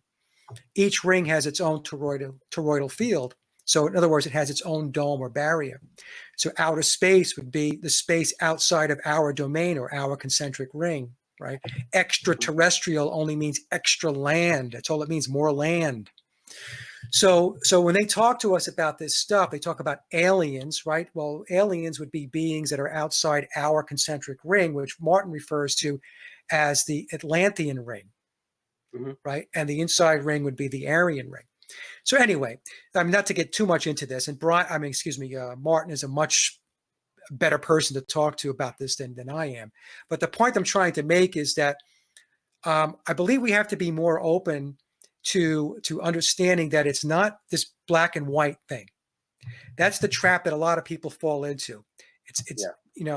They want to put it in this bucket here or that bucket there, and we have to understand that in this reality, the controllers, everything they do, they are speaking in ways that are encoded. And once we get an idea or some semblance of how to decode the way they speak to us, we will have a better understanding of what this reality is really all about, and stuff like that. So I know I went on for a little bit there, but I hope it made sense. Oh, no, that's good. And I want to, speaking of consent, I want to talk about the ISS for a minute and my view on the ISS versus what a lot of people think. And I want to know what your thought is. We see the ISS. I mean, I started looking at the ISS, I think, in 2013. By 2014, I knew it was junk. Complete garbage. The footage is junk. It's terrible. I mean, after looking at 9/11 fakery, looking at the ISS, I mean, it's a joke. That being said, though, there's a lot of people that'll break down the ISS footage, talk about the the different glitches and the wire harnesses and the green screens and the obvious graphics presenting themselves, augmented reality, and all that. And everybody talks about them making so many mistakes. I think it's on purpose, Mike. And I don't think it's whistleblowers. I think this is part of the consent thing. Because in my opinion, first off, you're on a space station. Why does so much footage need to be filmed live? Nobody's ever going to know, other than maybe a few live calls that they say they're doing, if they're even doing that. But you wouldn't need to put it live, which means it's recorded, which means it goes through post-production, which means they know the mistakes are there and they put it out on purpose. In my opinion, I'm just going to go off for a minute. I'm sorry. But my opinion is, the reason they put those in there, besides the consent, is what's going to happen, Mike, if I walk out in the living room right now and go to my cousin who just got home and I show him wire harnesses and green screen, it's not going to matter to him. I could show him the Tesla car in space. It's not going to matter to him. But what does it do? Me, you, Karen, David Weiss, Awakened Saint who's here now, everybody in the room is going to jump on YouTube, Facebook, and all these platforms, talk about this fakery, and they're going to monitor it, obviously. They're going to monitor it, and then they're going to see where to gear their next psyop, how to adjust the barometer. What do you think about that idea? Well, I think that that's true, and I think it has another purpose. I don't believe that these so-called mistakes are mistakes.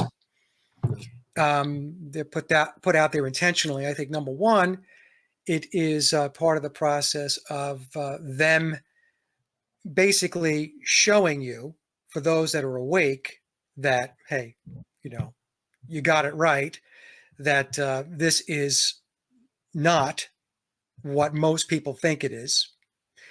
On the other hand, they can certainly be using it as a way to, as a barometer to figure out what to do next as far as steering the consciousness that I talked about before, right? So it's kind of like putting a trial balloon up and floating it up out there and seeing, which way it blows. So I think it's twofold. I think number one is that because it's, I do believe that they believe they have an obligation in a very strange way to clue us in on the truth. And only those that have eyes to see and ears to hear and are awake will see it. And then for everybody else, it's a way to steer them down a road that they want them to go down. And there's another piece of this too, Brian, that I think comes into play. And this is controversial for some people in the truth community. I like controversy in the truth community. Well, if we're sparking interest, not to fight with people, but if we're sparking people to think a different way, that's good. Yeah, I think that there's a process underway to make things so comical and to make things so absurd that more and more people will wake up. So what this says is that I talked about before about the Iron Age, right? And right now, based upon people who do this work, they look at the ages, people who are into astrology and stuff like that. We are on the upswing. So the pendulum now is going from, we're in the Iron Age and it's swinging up into the Bronze Age. But we're in a transition period, and that transition period can take a very long time, hundreds of years. So there is a process underway right now where things are becoming so ludicrous that it's going to force people to wake up, more and more people to wake up. And I've always said this. I said, people really don't wake up until something lands right in their lap. It affects them. It rolls up on their doorstep, right? Yeah. So I think that that's a possibility, because when we take a look at the whole political scene with Trump and all of this stuff, I mean, yesterday, I don't watch this stuff, but yesterday somehow, after I got done watching my movie on my Roku, it said, "Hey, the State of the Nation was on," and I didn't even know that Trump was doing a State of the Nation Hey, speech. don't lie to us. You set up your DVR and recorded it.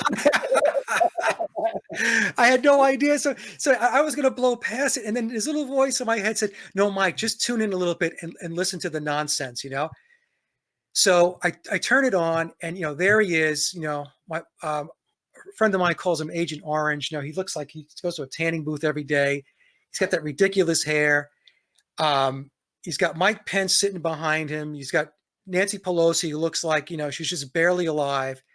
And they're going through the same script, Brian, introducing a military person, introducing some young boy that, to be able to push some educational agenda they have. And it's the same thing over and over and over again. But here's the thing. The point I'm trying to make is it's repetitive. It's the same script, and it's getting more and more ridiculous.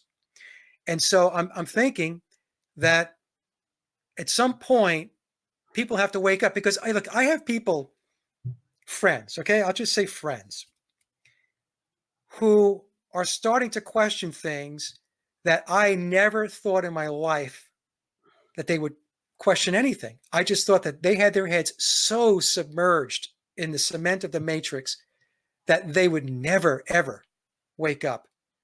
And they're starting to ask questions. It's just amazing to me, So I don't know. So maybe there is some kind of process that's going on. What constitutes that process? I don't know, but perhaps. Okay. Another thing that I want to talk about is labels and division. So when I got into 9/11, I was really deep in it. I mean, people think I'm deep in Mandela effect now. I was even deeper in 9/11, and I say some polarizing things that people don't agree with, and that's fine. That's where my research takes me. But one of them, which is a little more accepted now, is no planes on 9/11. But saying that 10 years ago, especially taking it further than that, like I do, about no deaths, people hate it. But the thing is, I dropped the label of being a no planer. I used to take it with pride. Yeah, I'm a no planer, And then it got to a point where people try to use these labels to like box you in. And then I got into flat earth, and I fell back into the taking a label. Hey, I'm a flat earther. I'm a flat earther. I'm a flat earther. And then and I got in it early. I was in it in 2014 before Mark Sargent and Eric and all these people had the videos. And then I watched all that come up, and I enjoyed a lot of that content. And then you start to see people causing division. People calling everybody a shill. And then what that really made me do is I almost totally stopped looking into flat earth. And I would say around 2016, 2017, I was just fed up with it. And at least in the last 2 years, I've dropped the label and it's not because of people on the outside. Oh, they think flat earthers are the stupidest people. I could give a fuck what those people think. They already think I'm crazy. They thought I was crazy for 10 years now. But it's being associated with people that cause division. So if you say, "Oh, I'm a flat earther," then people say, "Oh, well, that's because you follow Eric Dubé." Well, no, the hell I don't. You know what I mean?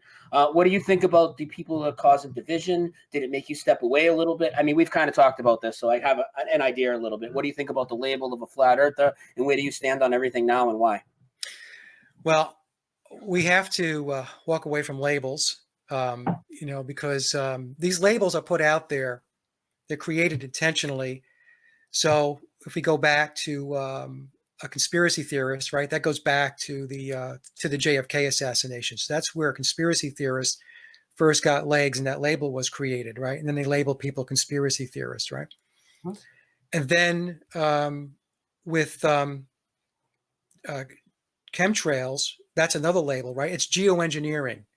So when you start using chemtrails, what happens is, that's another label, and they associate that with, somebody who's a tinfoil hat wearer. But if you talk about, you're already an anti-vaxxer, all these right, labels. Right. So if you say, well, if you talk about, let's talk about geoengineering, that's real, right? That's something that is discussed in the universities. There's white papers and strategy papers on it and stuff like that. Now, flat Earth is the same thing, right? So flat Earth is geocentrism. That's what it is. And geocentrism is a viable term to discuss a potential model of Earth and, the solar system and the universe and all that stuff, right? So I try to stay away from. People say to me, "Oh, are you a flat earther?" I never answer the question. I'm no, I'm not. You want to put a label on me. Hmm. To me, flat Earth or geocentrism is something that is an area of research that I've looked into. Hmm. Okay, and I have a belief. Like I mentioned before, I migrate and resonate with the cosmic egg theory. But that's not who I am. That's not my life. That's not, how I'm defined. See, people want to put labels on you because they want to define you. They want to be able to box you in. And the thing is, we can't be boxed. We shouldn't be boxed in and don't allow it.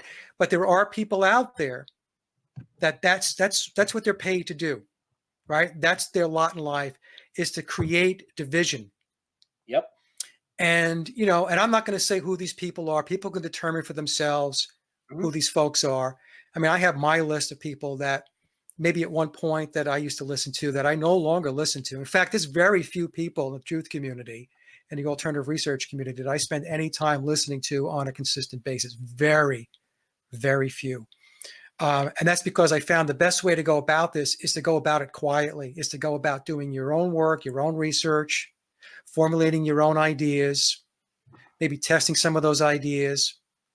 And of course, you're going to have groups of people or a network that you could bounce ideas off of. You don't want to do it in a vacuum. But, this whole thing with the truth community, as I said earlier, it's all over the place, Brian. It's all over the map. And there are definitely people out there that are in the business of creating division. There's no question about it. No, absolutely. And here's my take on it. Like, the flat Earth topic has gotten so big now, and there's so many people working on it that it doesn't even really have to get to the point of you say, "Oh, this person's a shill," and obviously that word has done more damage than actual shills themselves, in my opinion, because everybody in the truth community goes around calling anybody that disagrees with them a shill. It's the most ridiculous thing ever. Well, here's my thing though: if people are intentionally causing division, or they're just straight up assholes, we don't need them. We don't need them. Right. Ignore them. You don't need them. There's so many people now putting out great content. Plus, everybody should be doing their own research as well. Just avoid those people at all costs. I will not direct. I'm not going to sit here and name names now, but people know who I feel about certain ways. I'm not going to direct anybody. Even if they came out with a great video tomorrow, if they've done so much damage with the division, I won't send anybody there. I'll send them somewhere else. I don't care. Yeah. I mean, what I do, Brian, is I don't pay any attention to the people that want to cause trouble, the people that are just very hateful, belligerent, nasty. And I'll tell you, the work that I'm doing, and I'm trying to wrap up on the Beatles conspiracy, as an example, Mhm. is so filled with nastiness that it is unbelievable. I thought that the whole flat Earth topic was about as nasty as it could get. I was wrong. Okay, so this thing that I'm working on now, and you have to have very thick skin. But the thing is you just, like you said, just set these people aside, just push them out of your life and out of your circle, ban them, block them, because this is not the type of energy that you want in your life. This is not what you want to connect into. So if somebody has a YouTube channel and you're putting material out there and you're going into your comments section and you're trying to debate these people and you're arguing with them, they're basically they're energy vampires. They're stealing your energy. Mhm. They're depleting you, right? They're wearing you down. They're trying to wear you down. And the thing is, don't play their game. Don't play their game. Just box them out, Yeah. plain and simple. I've gone on my YouTube channel and I have said very clearly to my subscribers. And by the way, I've gotten a tremendous amount of email and PMs back, people saying to me, "Thank you so much, Mike, for running the channel the way you do." I I keep that channel so that the people who are commenting are smart, they're articulate, they're value add. That's it. The dum dums, they're out. Mhm. Okay, I don't let the dummies in, and if they try to sneak in, fine. I'll just boot you out. because what they do is they create these sock puppet accounts, right? Yeah. Then you ban them. Then they create another one. Then you ban them. They create. This is the mentality you know that's out there that you're working with, right? Well, the thing is, we shouldn't work with it. Anyway, I'm going off a little bit on a diatribe there, but yeah, No. get the non-value add, the people who are the low functioning, push them aside because they're not the ones that are going to move the ball forward anyway. While we're still on flat Earth, before we get to some of the other topics as well, do you have any theories you'd like to discuss? I mean, you have any theories on the moon or the sun, what they might be? I mean, I know it's theories and it's speculation. You got any ideas? Anything interesting, or you kind of just? Yeah, I mean, just that the moon and the sun are luminaries. I believe that they are lights. The sun is not this big gaseous ball of fire in the sky, and I believe that the sun is our daylight and the moon is our nightlight, and they have different frequencies, and they play off of each other. It's it's the duality, and that's pretty much it. I mean, I haven't given it much thought, beyond that, other than the fact that they are luminaries or celestial bodies that emanate life. They have frequencies, and it's possible that might sound weird to a lot of people that they can even be sentient. Oh, yeah. We only think of sentience in the terms of a body and stuff like that, and or a living animal or whatever. But I don't know. So I mean, like I said before, I don't know what I don't know, but I try to be open to what this creation is all about. So that's where I'm at with the sun and the moon. Now, we talked earlier about the spiritual journey starting for you really early, way before a lot of the stuff because of the supernatural experiences that you had. Did going through the flat Earth topic change or strengthen your connection to a creator at all, or is it just your connection was already there, Yeah. or did it alter? My connection was already there, Brian, because whether the Earth was round, flat, a triangle, whatever, to me, creation is self-evident. It all got here somehow, and so I think people who say there's no creator, or they question whether there's a creator. Well, like I said, I mean, all you need to do is just look outside, go someplace in nature, and you'll see that there is a creator. So no, so I would say that the flat Earth didn't do anything for me spiritually. What do you take out of the journey? Because it's a big thing. What did you get out of it? Did it change anything for you? I mean, you already knew a lot of the world was a deception. Now your whole cosmology is a lie. What does that mean to you? Yeah, I mean, it just means that, and I told Oli Damagard this when I had Oli on the show a couple of years ago. Anything worth knowing is a lie, plain and simple. Okay, so if it's worth knowing, you could bet your bottom dollar it's a lie, or there's lies embedded in the story that they're telling you. My takeaway was, to be honest with you, I just shrugged my shoulders and said, it's another one of these monstrous lies. Just like we go back and we take a look at history. Obviously, our history is a lie, right? All the people that are doing work. A friend of mine, Mike Wilkerson, has the Stellium 7 YouTube channel, taking a look back, right? Yeah, I mean, like the mud flood and stuff like this. I mean, look, there's something to all this stuff. And the ability going back to harness electricity without power lines and all this stuff. I mean, there's something to all that. Clearly, Nikola Tesla's work was real. And that was completely, stuffed and taken out by the controllers.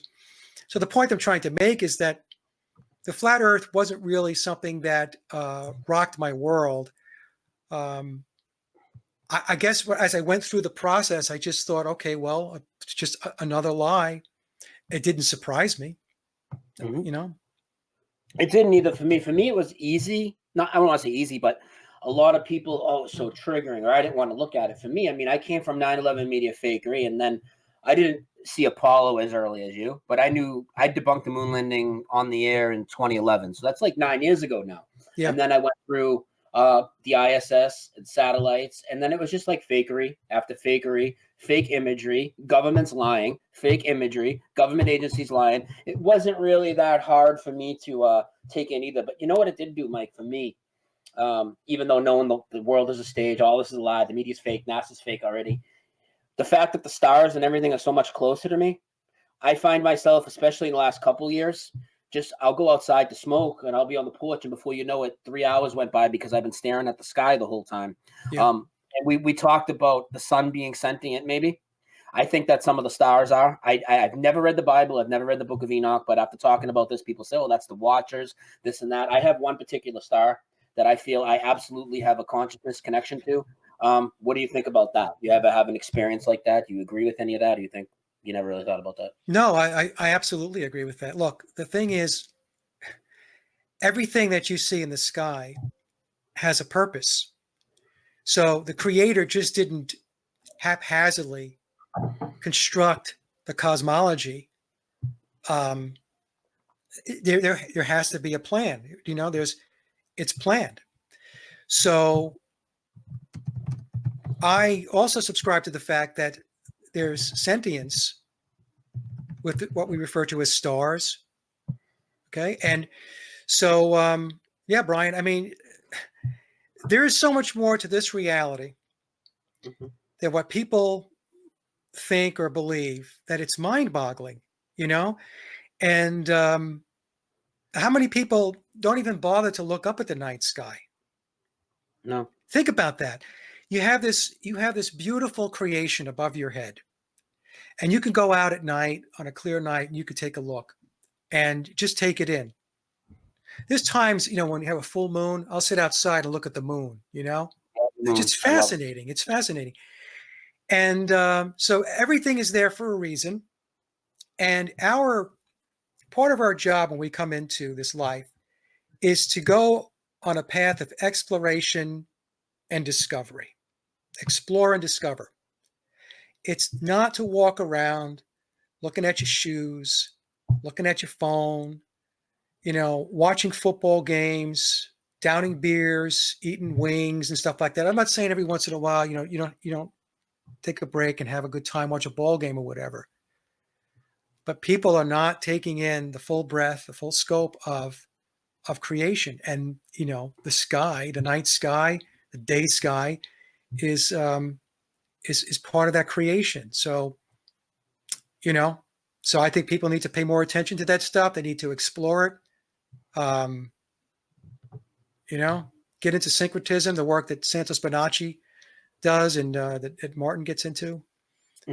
Stuff is good stuff. Absolutely. Mike, can we take another bathroom break real quick? Absolutely. Right, all right, guys, top of the hour. You know me, I'm going to take a bathroom break. Be right back. You're listening to The Dose of Reality. Brian Stavely, Mike Williams, My Awakening, episode number 47. And guys, all Mike's links are in the pinned comment below the video. He has a ton of links there. Go check them out, sub his channel, his blog, all that. And we'll be right back. Welcome back. Dose of Reality. Let me just bring up my cameras.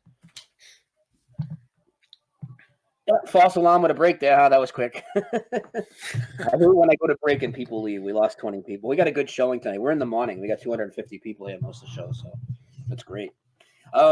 Okay, there's a couple.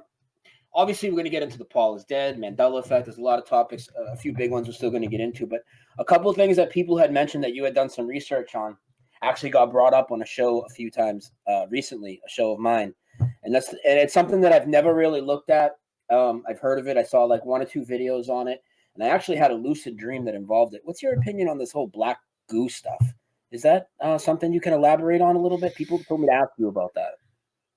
Oh yeah, I did that show a long time ago. I mean, talk to rookies here. We're rookies on the topic. Tell us about it. From what is it exactly?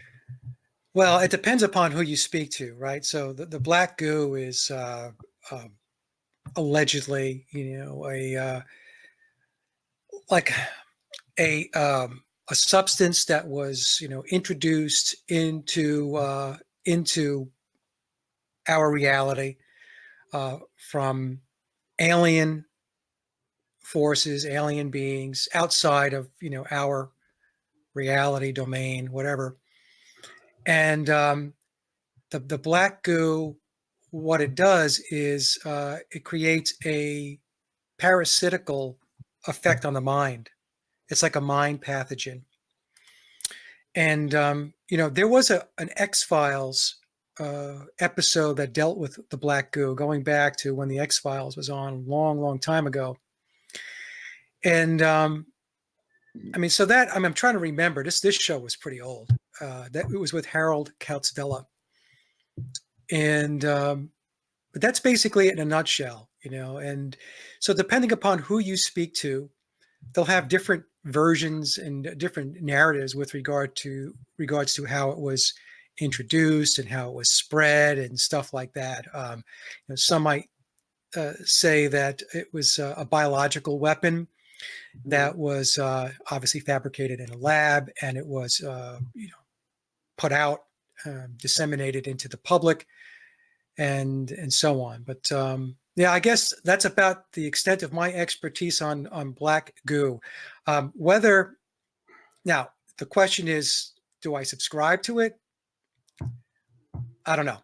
To be honest with you, a lot of this stuff that I found, Brian, that has popped up in the truth community going back over the years, some of it to me comes across as just fantastical, and it's good science fiction, if you will. Yeah. But we have no proof of this stuff. That's the thing, So in order to believe it, you have to believe it, right? Yeah. Which means you have to take it on faith. It's something that you embrace. So that's where I'm at with black goo. Oh, I just wanted to know. I heard people talking about it. People have asked. I don't know anything about it other than I've seen stuff floated about it out there. I didn't know if there was any legitimacy to it. People say it's programmable. What does that mean? Yeah, they'll say it's programmable, meaning that it will change the programming within you or me, right? So it has the ability to alter how we behave, how we react, how we think. Right? So, and then others will say that the goo itself is programmable, that it is adaptive. So in other words, it's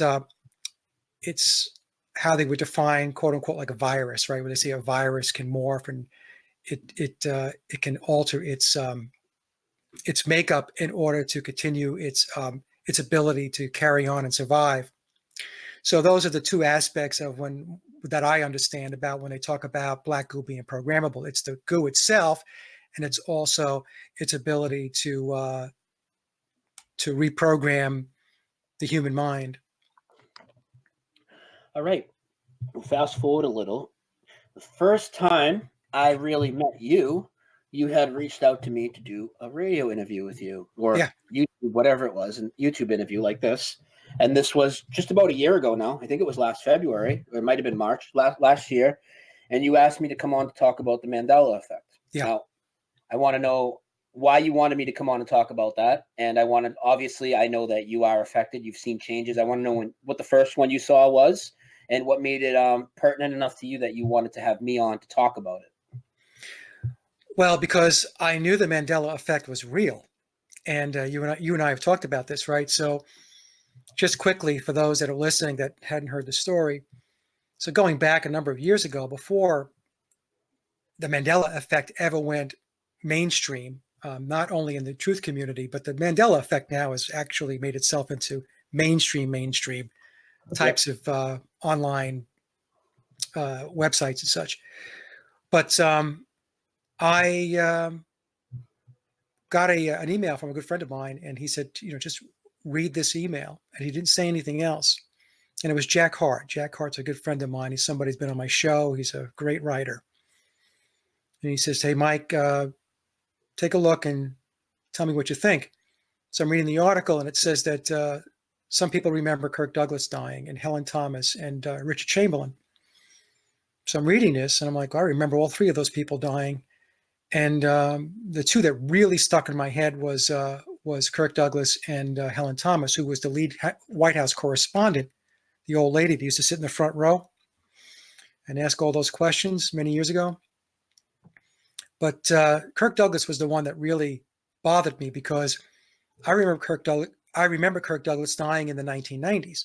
I remember watching his service, from the cameras were on the outside. And I remember that the building was a white building. And I remember them bringing the camera in on his son, Michael Douglas, who was very upset. He was very emotional, which he would be. His father passed away. So I remember watching this. Mhm. And so I read this article and I said, oh, this is ridiculous. He's dead, And I'm thinking to myself, why did Jack send me this? So I go onto the search engine, onto Google, and I type in Kirk Douglas, dying or death or whatever. Doesn't show anything. It shows that he's like 100 years old or something, and they said he's blogging out in L.A. He's still alive right now. He's like I know, he died 102. twice. Didn't he? He's supposed to have died. Wait, he was 97, I think, when I did the initial search. Then he died at 100, because I remember he hit the century mark. Am I wrong? No. I remember at 100, and now is he still alive now, or did he die again at 103 or something? I think he's still alive now, unless he died in the last year. And in fact, not only you're not the only one to tell me this. Gloria, who I started doing the show with, a year and a half ago, or whatever. That's one of her first and biggest Mandela. Is the same exact one, and she's even described the service to detail like you have. Yeah, it was very disturbing to me, because I'm clearly expecting to see that he passed away, and here I am paging through page 1, page 2, page 3, page 4 of the search, and there's nothing. And I remember thinking to myself, what the hell is going on here? And Helen Thomas was the same thing, because I worked in New York, and I remember reading, I think it was either the Daily News or the New York Post, and they had Helen Thomas's face splash on the front page, which a newspaper would, because she was the lead White House correspondent, and she had passed away. And then she didn't pass away when I knew she did. She lived on. I think she's gone now, so she died twice. So if somebody says he's 104 now. Yeah. Oh my God. Anyway, so I got really intrigued by it. So then I came across your channel, and you were doing some really good work on it. I was watching other channels, and it was basically, I don't know, there wasn't any depth to the research. Mm-hmm. They would show examples of stuff, but you got into a lot more detail, and you got into a lot more interesting examples of the Mandela effect. And so that's why I wanted to have you on. I mean, up until I had you on the show, I mean, I knew of the ones that I knew of. And then subsequent to that, there's other ones. Like I remember Hugh Hefner dying twice. Mm-hmm. I remember Billy Graham. A lot of people remember that one. That's a big one. Yep. And he's not hard, he's hard to forget, because Billy Graham, each time, there was this big elaborate, service that they had for him, mm-hmm. being the icon of the Christian religion, and his ties to each president and each administration. So, so they had a big to do when Billy Graham died. So I remember that. And of course, other things like Depends, which is now Depend. Unbelievable, dude. We made that joke so much as kids. Oh, your mother's so old, she wears Depends. Right. And now Depend. Anybody that's listening, Depends never existed. Depend. Right. Box of Depend. The Berenstain Bears, that was one. That was one, because that blew my daughter away. And my daughter, she's grown now, but a couple of years ago, I was talking to her about it, and she's looking at me like, "Dad, what are you talking about?" And I said, "Well, do you remember those books, Brittany? The Baron?" And she goes, "The Berenstain Bears." I said, No, the Berenstain Bears. And she says, "What are you talking about?" So I showed her, and I remember my daughter's face. We were outside her house, just like what white, and she had the same expression on her face as I had with Kirk Douglas. And so there are others. When you talked about, I didn't know about this when you came on the show and you talked about Black Tom. What do you think about that? I'm like, who's Black Tom? Right? I mean, how insane is it to not know about Black Tom? And this isn't, when I say these things to trigger people, guys listening, I'm not trying to call anybody, stupid or anything, but I'm trying to tell you, I'm trying to lay it out to you. Like, if you're a 9/11 researcher, flat Earth, all these topics, the idea that you wouldn't know about the first terror attack on the United States soil, with the Statue of Liberty's damage and all this, I mean, it's completely ridiculous. Yeah. I mean, it's insane. So either the Mandela effect's real or you're a shit researcher. And I'm not calling anybody a shit researcher. The Mandela effect's real. What are some of the other ones I brought up on your show that you were like, wow, like what is going on? I'm trying to remember now, but one recently that you brought up was the Drug Enforcement Agency, the DEA, right? And now it's called the Drug Enforcement Administration. Yeah, nobody's ever heard of that. No, it's the Drug Enforcement Agency. It's an agency. Yeah. How about the Smithsonian that I just put up? That's an old change, but everybody knows the Smithsonian Institute. All you people do, but it's never existed. So now it's the institution, right? Like for crazy people, Yeah, no, it was the Smithsonian Institute. What about the JFK changes? Because you said you researched JFK, and there's so many changes. 4 people. 4 people in the car, right? Yep. Not 6. Yep. Not 6. So, and I did a lot of, research into JFK. And in fact, I had Robert Morningstar on my show a couple of times. And Robert is he's big time JFK researcher. So, so I was, knee deep in it as far as, just working with Robert alone. We did basically a 2-hour documentary going back about, a couple of years ago, a few years ago. And what's really weird is the footage that I put in, my show changed. I had the original footage in there, and then I went back and I took a look at my own video. I'm like, all right, I know what I put in that video. Mm-hmm. And that video changed. And then I went to my hard drive, and because I keep all of the stuff when I do the shows, right? I went back. I'm like, look at it. It changed on my hard drive as well. And so, it's very, very interesting. It's very real.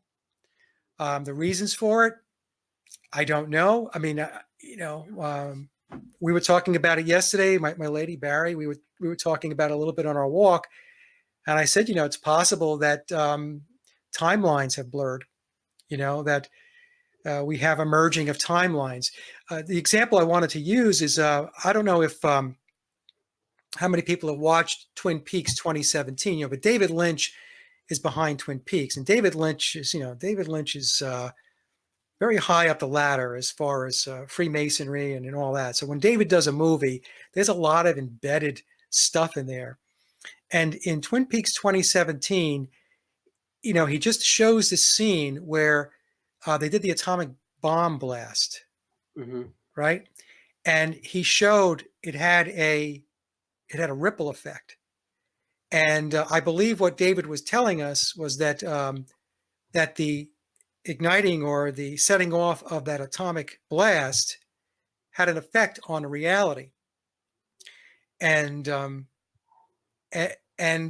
what happened was the reality that existed had a chain reaction, right? The reality that existed went away, and then consciousness had to recreate the reality. But when it recreated the reality, it recreated it in a way that where there were holes and gaps. Not everything was exact. Okay. Again, I'm just giving you my interpretation of what David Lynch, I believe David was showing us in Twin Peaks 2017. Okay. Another example of how I think that timelines can get altered, Brian, is major events that collectively steer consciousness.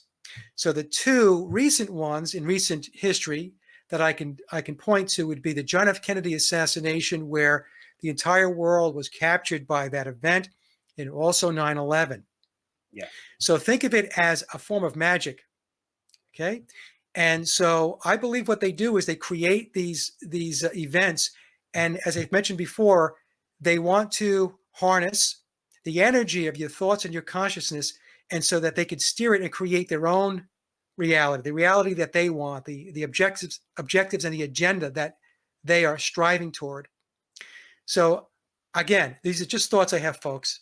some of you probably think I'm off my rocker, but it's possible that by doing these types of things, that it has altered the reality to the point where we have this blending or this blurring.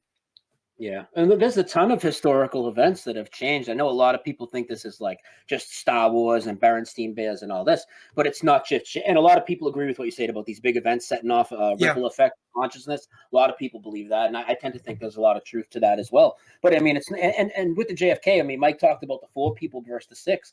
But the whole thing's changed. I mean, now the Zapruder film was always in color. Now there's sound called the dicta belt recording that you can hear 4 shots, and they say the 3rd shot determined that there was a second shooter, and they let that stand for 10 years and reversed it. Now, I mean, you talked about your footage, Mike, the Zapruder, how it changed from 4 to 6. And you've seen all these other JFK researchers, and we know a lot of them in the communities. How come none of them ever incorporate into their theories the other 14 or 15 videos of the JFK assassination that I've shown, that nobody's ever seemed to have seen?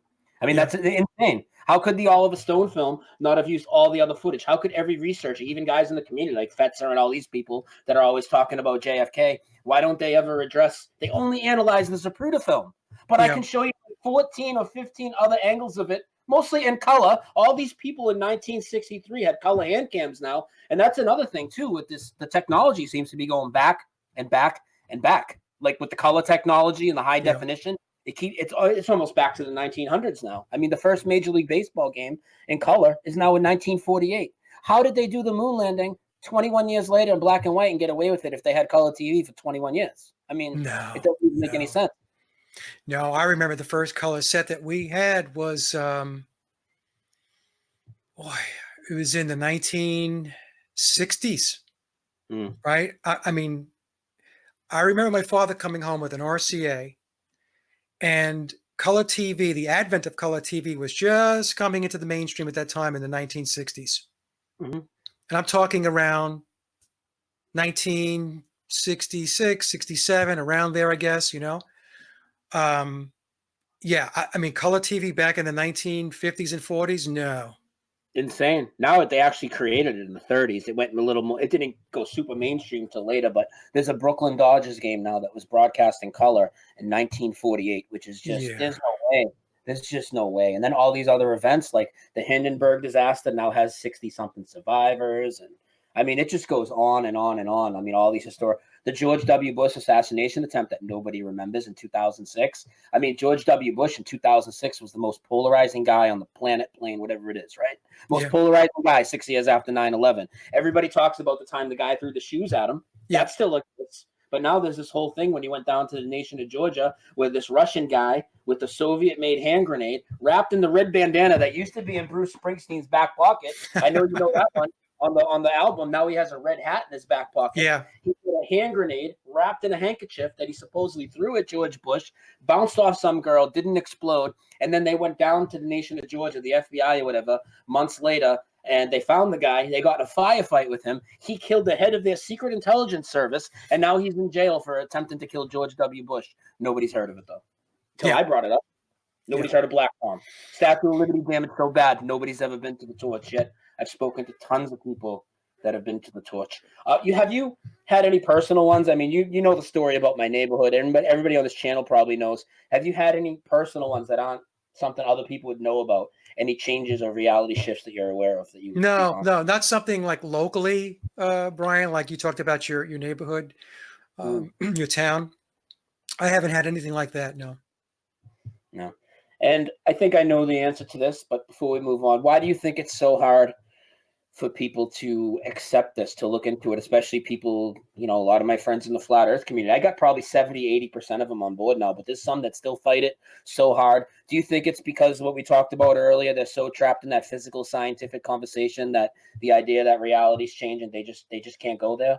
And also, there's a lot of people, I mean, they'll just tell me about, I know we don't want to talk about religion so much, but when I talk about the Mandela effect and I bring up Bible changes, these people will just be like, well, the word of God can't change. And then they won't look. And it's like, okay, I'm going to say it again right now for everybody. There's 250 people here.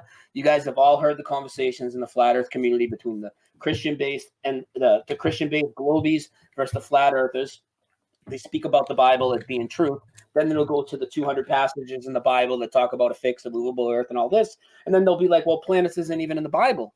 Well, now planets is in the Bible. So again, all the flat earthers that said planets aren't in the Bible, were you lying? Or is the Mandela effect real? What do you think, Mike? Why are people so hard to accept this when it seems they've come so far in their truth journey and they're willing to throw all the media and government and stuff out? Is it just that whole spiritual thing? They're having a really hard time coping with that? I think that's what it is. Well, it could be that, but it's like I said earlier, Brian, everybody's at a different, step on the stairway. And, there are people in the truth community that, they carry the ball for 50 yards and, they're really good as, running 50 yards. And then they get to the 50-yard line and they fumble, and I think a lot of people, not some people, a lot of people, they have a concept of reality. And, most people want their reality to be in a box. They want a nice big bow slapped on top of it. And they want to believe that they understand how things work. Mm-hmm. And they're comfortable with that. And they want to live within those parameters. And when you come along, or myself or somebody else, and says, hey, you know what? You don't have everything in your box. You've got stuff outside the box that needs to go in. They want no part of it. And, there are a lot of people that just won't look at anything. They'll tell you they did. Oh, I took a look at that. Yeah, I did some research into that. No, they didn't. Because if they had, then they would come to the conclusions of the people that really did do the research. Okay. I'm not saying you or me. I'm saying if somebody's really done deep research into something, and they're explaining how something worked or what happened, and you didn't do anything on it, well, why didn't you do anything on it? One, either A, because it didn't interest you, or B, it's because maybe it's threatening your worldview of how things work, So I bump up against that a lot. So I really don't know if it has to do with the spiritual piece of it. Obviously, if the more spiritually connected you are, you're going to be open to a lot more things. And again, we have to delineate between religion and spirituality, right? As Totally I mentioned earlier. Yeah. But I just think some people, Brian, they excel in certain areas of truth research, and they're really good at it. Mm-hmm. But that doesn't mean they're going to be good at everything in the truth community, or it doesn't mean that they're going to look at everything in the truth community or the truth topics. So I think for some people, it's just, they just maybe don't want to go there. They don't feel comfortable with it. It threatens their concept or their idea of what reality is all about, and so they just move away from it. To me, with the Mandela effect, like I said, I have real life experiences with it. So for me, it's not something that I sit there and say, oh, I think it's a bunch of nonsense. I mean, it affected my life. So I know it's true. I know it exists. But somebody else might tell me like, oh, you're crazy. Fine. Think I'm crazy. I don't care. Yeah. My problem, and I encounter this every couple of years when another big topic comes up, and it's just like, here's my thing. So I'll have people that have, like you have a following. I have a little bit of a following for a few years or whatever. So people have followed my 9/11 work. They follow my flat earth work. If you've been such a good follower and you thought I was spot on about this or that, why won't you look at the third thing and at least give me enough credit to, oh, Brian's talking about this. He was a smart guy. He was right about this, and that. Let me take a look at it. And the way I approach Mandela effect is different than other people, because everybody out there, they want to prove the changes, prove that it's real, and that's great. But I'll take it up a notch. I'm not only going to prove that it's real and try and prove to you, hey, this thing's real. I'm going to target the person I'm talking to and prove that they're affected, because everybody is affected. If you put me in a room with somebody for 5 minutes, I will trip them up on so many. So that's why I get so frustrated, because I know it's actually affecting everybody. Everybody sees the changes, but they're in denial. I mean, everybody knows it was mirror, mirror, not magic mirror. Everybody knows Timmy fell in the well. The idea that they're going to say we're misremembering it, dude, how are we misremembering something that never existed? Yeah. Completely ridiculous. Yeah. Well, the thing is, like I said, Brian, earlier, you could just do what you can do. You put your work out, and it's almost impossible to to get consensus on things. I've had people tell me things like, Mike, I really enjoy your work. I really enjoy your radio shows. But you believe the Earth is flat. Mm-hmm. I'm like, what? Think about that, right? So this person this person is shutting things down. It's not my limitations because I'm talking about stuff. I'm putting stuff out there. They're limiting themselves by taking a position on something that, they really haven't taken a look at, No, and no, they haven't. And the thing is, and people want to argue with me with that too. They'll say, I have looked at it. I've done extensive research. I'm like, you have? No, right, you haven't. right. No, you haven't. So, when they give you that, that's a bullshit story. Okay.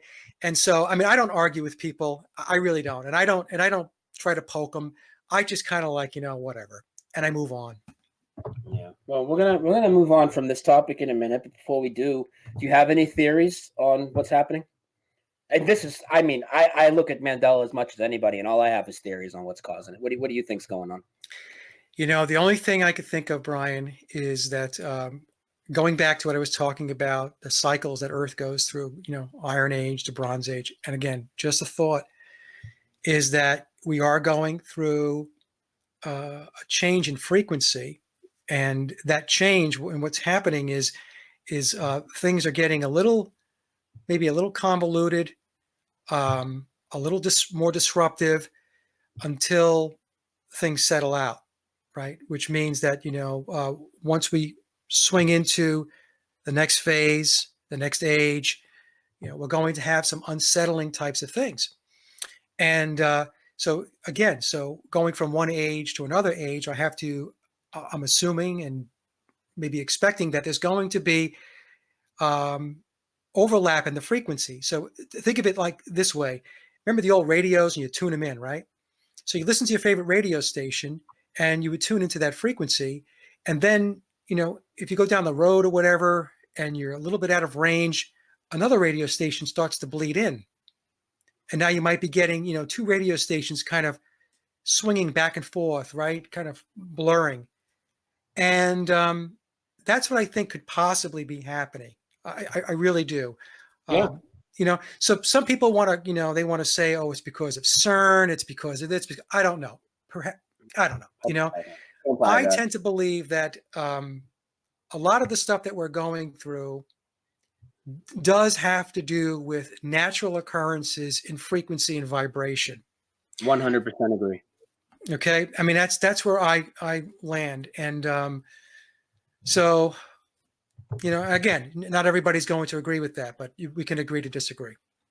Yep, we can. Okay, now I know obviously we're going to get into one of your most passionate topics soon, and that's the Beatles and Paul McCartney and all that. But why don't you give us a little bit of your background in music, because I'm sure that would lead up to why this kind of hit you so hard when you thought that there was something fishy going on with the Beatles. I mean, have you been playing music for a really long time? I mean, we can see the guitars in the background. Most of us that know you're a musician, but there's people here that don't. Why don't you tell us how long you've been doing music on your own, what it means to you, and then bring us up to the Beatles and the Paul McCartney conspiracy, and maybe your love for the Beatles during this process up to that, if there was such a thing? Well, when I was 9 years old, I was already into the Beatles, and I begged my parents to take me to go see Yellow Submarine, which was in 1968. So my brother and I went. I have a younger brother. He's 15 months younger than I am. And so, we went to go see Yellow Submarine. And I didn't know that it was an animation, And actually, I was very disappointed because it really is not a kid's animation. It's very abstract and so on. And there's a lot of Masonic stuff going on in Yellow Submarine. And but I remember getting excited at the end because at the end the Beatles had come out. They did a little cameo, and so I started playing guitar around 14 or 15 years old, and it was because of the Beatles. I mean, I had other bands that I liked. I liked Led Zeppelin. I loved Jimi Hendrix, and many other bands I used to listen to. The Stones, the Kinks, and so on. I really loved the British invasion, and so as time went on, I wanted to write my own music, and so I started writing my own music when I was in my late teens, and so I was doing that, and during the I want to say the mid '70s through the 1980s, through mid 1980, I I was recording my own material. My brother had a studio in his house down in Maryland, a 4-track analog setup. And so, I did most of the songwriting, and but my brother is a very good musician too, as a drummer and a keyboard player, and so we would bang out these songs, and and way back when we did a demo, when I was trying to get the music, get a recording contract, and also or a publishing agreement, and I didn't do a lot of live stuff. I would do like local stuff, very local, because I spent a lot of time writing original music. I was never into doing cover music. It's not something that ever resonated with me until this day. I could play cover music, but I thought, why am I playing somebody else's stuff? I want to play my own stuff, And so, so I went for about, a 10-year period of time where we were trying to get the stuff, get the attention of record companies or publishers and stuff like that. And I had some minor interest in the smaller labels and some publishers. It's very, very difficult to break into that business. Very difficult. The big labels will not take unsolicited material. Like when I sent at the time it was cassette tapes. You'd send them out to RCA Records or MCA and stuff like that. They would return your tape to you stamped, "We do not take unsolicited material." So you had to work more with like local labels and local smaller publishers and stuff like that. And then what happened was, still big time into the Beatles. I always have a Beatle collection of records that is mind-boggling. Maybe I'll get into that in a little bit. But what happened, Brian, was, make a long story short, we all had to go get a job because making no money doesn't pay the bills. So we all went our separate ways, and we all went to go to work. And, I went off to work, and my brother had to go, he got his job and his career, and he went off, and so on.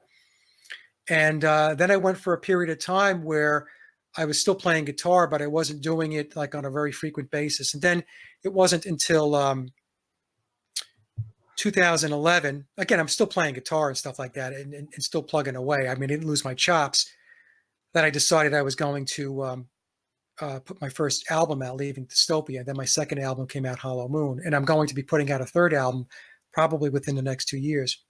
But during that whole time period, the Beatles were a major influence. When people listen to my music, a lot of people will say, "Oh, we could definitely tell, it's like Beatles music. It's very Beatlesque."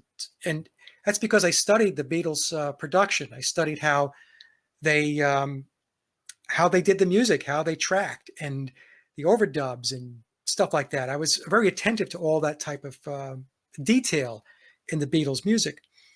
And then, and I knew about the Paul is dead rumor. I knew about that for a long time. In fact, when I was in high school, my high school was very progressive, and they allowed the students to be able to put seminars on and bring in guest speakers. And I had my friend Adam, his brother Doug came in. Doug was a little older, and he knew all the clues. And and then I had Doug come in, and we had standing room only in the classroom. Everybody was interested, and Doug played the tapes backwards, the records backwards, and stuff like that. And it was very fascinating. Oh, that's a pretty cool thing in school, huh? Oh, it was great. I was only like, I think that was 1976 or something. Oh, and the coolest day in school, huh? That's awesome. I was 17 years old, and I'm putting this thing together, so I was kind of like a freaky little kid with going to see Yellow Submarine at 9 and doing this at 17. And then, but I just thought it was a publicity stunt. I thought it was for marketing, to sell more records and stuff like that. And I thought it was just the Beatles being clever and witty. And it was clever and witty, putting all those clues in the songs. And so in 2016, I came upon this book, The Memoirs of Billy Shears. The first edition was on Amazon, and it just popped up, and it's crazy. And so I said, "What is this about?" So I read the little, summary about the book, and okay, I'll try it. Let's see what it's about. I read the book, and I was very taken back by it. And the first thing that struck me was, there's so much information in this book. It's 666 pages. It's all occulted. Okay, it's all Messiah. I'm serious. Dead serious. 66 chapters, 666 pages. But But Brian, the amount of information in the book, the detail, I said to myself, putting my logical cap on, could only come from somebody who had very detailed firsthand knowledge of what went on during the Beatle timeline. And Now, so what was the book presented as? Like an insider's view to the Beatles, a view at a conspiracy to do with the Beatles. I'm just a Beatles fan. Here's my story. What exactly was the memoirs of Billy Shears supposedly putting out? I know you might have interpreted it another way, but what was the basis of the book? it's the basis of the book. First of all, it says right up front, it's historical fiction. Okay. Mhm. Which means the history in the book is accurate, right? But there are fictional aspects within the book. And the reason why, to explain to people why there are fictional aspects, is because the person who replaced Paul McCartney, Billy, he has signed all kinds of secrecy agreements like non-disclosures and confidentiality agreements. And in order to be able to not breach those agreements, he has to have fictional aspects of the book in order to protect his contractual obligations. Okay. But the way the book is presented is the memoirs of Billy Shears. So Billy Shears is the name that we are given on a Sgt. Pepper album. After the lead track, Sgt. Pepper, and they introduce Billy Shears, and then Ringo sings "With a Little Help from My Friends." So the way the book is presented is it is the memoirs of this person who calls himself Billy Shears. Now, when Sgt. Pepper first came out, people thought Billy Shears was just a name that in the song, and that perhaps it was something that had to do with Ringo, but it turns out that no, it's not. Billy Shears is the guy who replaced biological Paul McCartney, and he was introducing himself because the first album that he played on as a Beatle was Sgt. Pepper.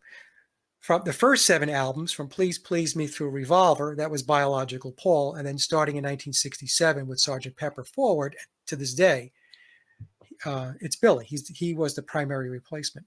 So that's how the book was presented. And so the book goes on to start from the very beginning, and it takes you right through, the timeline of what happened. And so you do have to take time to discern what could possibly be the fictional aspects of the book, but the vast majority of the book, a vast majority of it is truthful. So you ordered the book off Amazon, you read it, and then what did you do? I was having a conversation with Sophia Smallstorm, and we were having an offline conversation on Skype, and I said to her, "Hey, I'm reading this book. It's like really wild, And I told her about it, and she says, "Oh, you have to come on my show and talk about it." And I said, "Yeah, I don't think I want to do that." And I really wasn't interested in doing that. I just wanted to read the book, First of all, one of the reasons why I didn't want to talk about it was because how do you boil down 666 pages for a 2-hour conversation? I knew in order to do that, I would have to do an enormous amount of work to get it, streamlined. A whole series of shows or whatever. Not Jesus, I mean, how could you do that in 2 hours, It's 3 years later, 4 years later, and you still haven't got it all out. No, exactly. So what happened was I did the show with Sophia, and I figured that would be it. Here you go. I'm giving you an overview of what the book is about. And then I got an email from Mark Devlin, good friend of mine. And Mark said, "Hey, would you come on my show and talk about the book?" And I'm like, okay, so I could do that for Mark. He's a friend. So, in fact, on that second show with Mark, I said, "This is going to be the last show I'm going to do on it because I don't want to become the Paul is dead guy, And, but then Brian, I don't know what happened. People started contacting me and other researchers, people got interested in it. I got very interested in it because it just was a never ending rabbit hole. It just got deeper and deeper. And I realized that the book was just a foundation. It was just the beginning of this conspiracy. And the intent of the book, Billy, Tom Harriet is the ghostwriter, right? He's referred to as the encoder, but Billy is the person who's telling the story. Tom just happens to be the guy that gets the opportunity to write it down so that Billy can tell his story. It's unbelievable.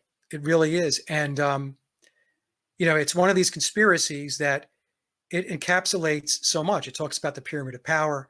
it gets into secret societies, Freemasonry, the Illuminati, talks about Tavistock, mind control, social engineering, talks about the drug culture, it talks about Aleister Crowley, magic, occult, numerology, mysticism, rituals, Luciferianism / Satanism. I mean, everything is in this thing. So anyway, I've been trying to get myself to wrap it up. Long story short. And the final piece of it has nothing to do with the book. The final piece that I'm working on is whether the Beatles wrote all of their own music. Now, that's what I was going to ask you next. I was literally going to say, I talk about things that trigger people, like no planes on 9/11 or whatever. And man, you told me like people are really mad when you bring up the Beatles didn't write their own music, aren't they? I mean, really mad. Yeah. I mean, and first of all, the way I position it is, I am not saying the Beatles didn't write any of their own music. What I'm doing is I am saying that I'm asking the question: Did they write all of their own music? Mm-hmm. Not saying they didn't write any music. Did they write all of their own music? And so that has set off a tsunami because, look, first of all, the whole thing with the Beatles, by questioning it, the Beatles, for a lot of people, is a religion. They worship the Beatles. They worship the band. They worship individual band members, Paul McCartney, John Lennon. So, when I started getting into this, this would be like me going into somebody's house of worship and saying that whoever it is, whatever God that they worship, is not real or imaginary, or is not who you have been told. That's how crazy the idol worship is. The idol worship in America and everywhere, done by design. And I'm sure we're going to get into how. Do you believe the Beatles are a Tavistock creation? The Beatles were a Tavistock creation. Absolutely. Absolutely. Yeah. I mean, we could talk about that. Yeah. But the whole thing with it being a church, a worship, it's idolizing, man, it sets people off, Brian, like you wouldn't believe. And the vitriol and just the level of nastiness that has come my way. And this is before I talked about asking the question whether they wrote all of their own music or not. I mean, this is before I even got to that part. People were just, hating the fact that I was even looking into this stuff. And then when I said I was going to look into this, boy, it just opened up, the gates to a lot of people just really, really despising the fact that I was even going to question this, because it's a sacred cow. It's a sacred cow. Look, like they're entertainers. What's the big deal? And I know they're much more than entertainers, and the Beatles are so huge. But in reality, it's like, why are you getting so mad if I'm going to question some entertainers whether they wrote their music? It's like because it is worship. Look, I worship them. I idolize the Beatles. I mean, my wanting to write music, play guitar, and all that stuff is all predicated on the Beatles. They were by far my favorite band. And so look, I've had people in the music industry, Brian, people in the music industry for a long time who have said to me, Mike, there are people that don't want this information out. People in the music industry approached you and said this, like for your own safety type of thing? I don't know if it's my own safety or it was just to let you know the shitstorm's going to come if you keep pursuing it type of thing? Let me know that, there are people that don't want this information out. I was also told by somebody that by releasing this work or doing this work, that it was going to be, it could be disruptive to Billy, the person who's playing Billy Shears, Billy Shepherd, Billy Campbell, because here's how. Memoirs doesn't talk about whether the Beatles wrote their own music or not. It never touches the topic, right? Mm-hmm. Doesn't talk about it. So this is something outside the book. And so the way it was told to me is, the guy that's playing him today, he built his celebrity. Mm-hmm. He built his work on that foundation. He built it on the foundation that the Beatles, right, were these musical geniuses that wrote all of these brilliant songs. And if you go about chopping the legs out or chopping the rungs out from underneath that ladder, this could be somewhat problematic, right? Because the foundation that Billy built his legacy on can now be questioned. Okay. And what I've told people, Brian, is that I'm not trying to convince anybody of anything. All I'm doing is I have a small team of researchers. There's about a half a dozen of us, very smart people. They are comprised of musicians, songwriters, composers, and arrangers, people, that I know, people I'm networked with who have decades of experience. These are the people, along with myself, that are looking into this. And all I'm going to do is present my findings and my research. That's all I'm going to do. Now, I'm going to leave it up to each individual person to believe it or not. I'm not going to try to convince you. I'm just going to put it out there. I'm going to, as hard as I can, as best I can, to do it as neutral and as objective as I possibly can. And I'm using mainstream sources to build a storyline. So I'm not taking some abstract whatever and pulling it in. I'm going to use mainstream articles, mainstream videos, interviews, and stuff like that that's out there, because the clues are all there. The clues have been dropped. Okay. So as an example, in a 1971 interview that John Lennon did with Rolling Stone magazine, there's a number of times where John drops the line, "The Beatles myth." The Beatles myth, the myth of the Beatles myth, right? So what is John talking about? What myth are we talking about? So, I mean, when I read those articles back in 1971, I didn't think anything of it. I just didn't read anything into it.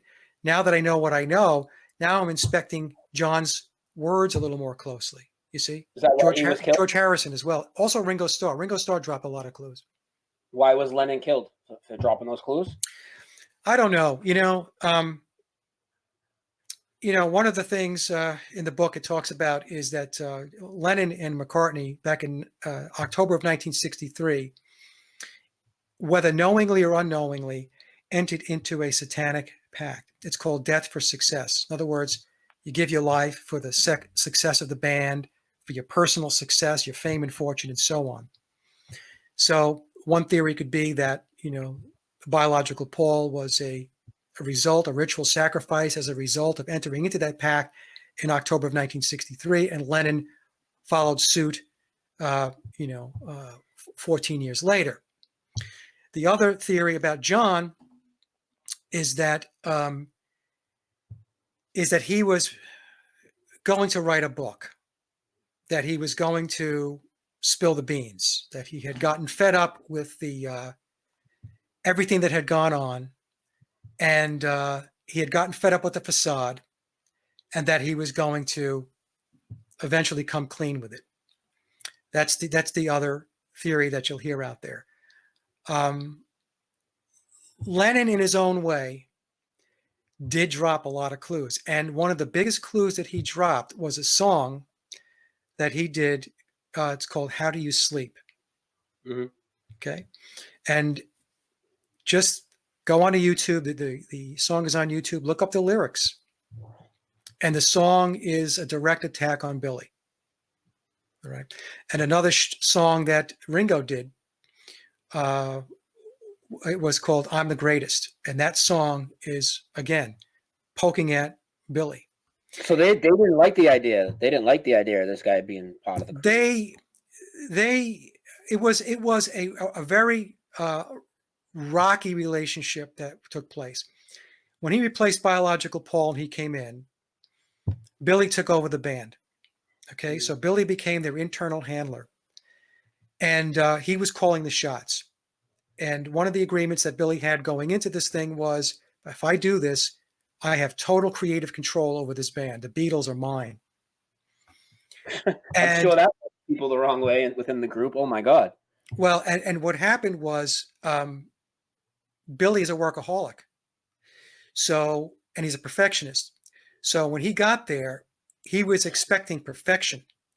and he was expecting very long hours from everybody involved, right? The other three Beatles and everybody else.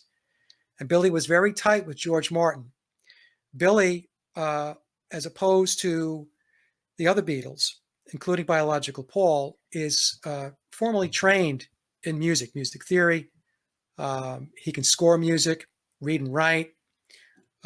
So, you know, he's very accomplished and Did he's he very have public skilled. work? His work was out there publicly. A guy actually named Billy Shears had music already No, before Billy he. Shears. Billy Shears is a pseudonym. It's not a real name. So what did you trace? Does Billy Shears have a different name that you knew him as that put out published music? Well, that's the thing, right? So this whole thing is so many bases have been covered, Brian, that this is why it takes so long to uncover this thing. In the book, he tells us his name is William Shepard. Okay. And Shears is a play on the name Shepherd, right? A shepherd, Shears, right? Mm-hmm. However, other researchers have said that his real surname is Campbell. So it's William Campbell. Mm-hmm. Now, we have a member on the team mm-hmm. who is actually working on the genealogy and the ancestry as we speak. And it's a very, very arduous task because what I'm told that the team member has bumped up against is that as they go back in time, because what happens is he's dropped clues in memoirs about his family tree.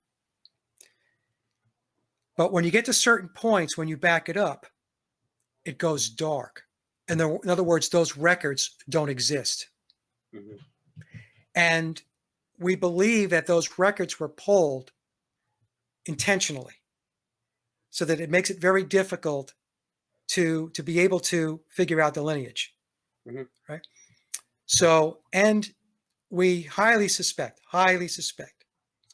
well, I believe it's a given that he is bloodline related to Aleister Crowley. Billy is.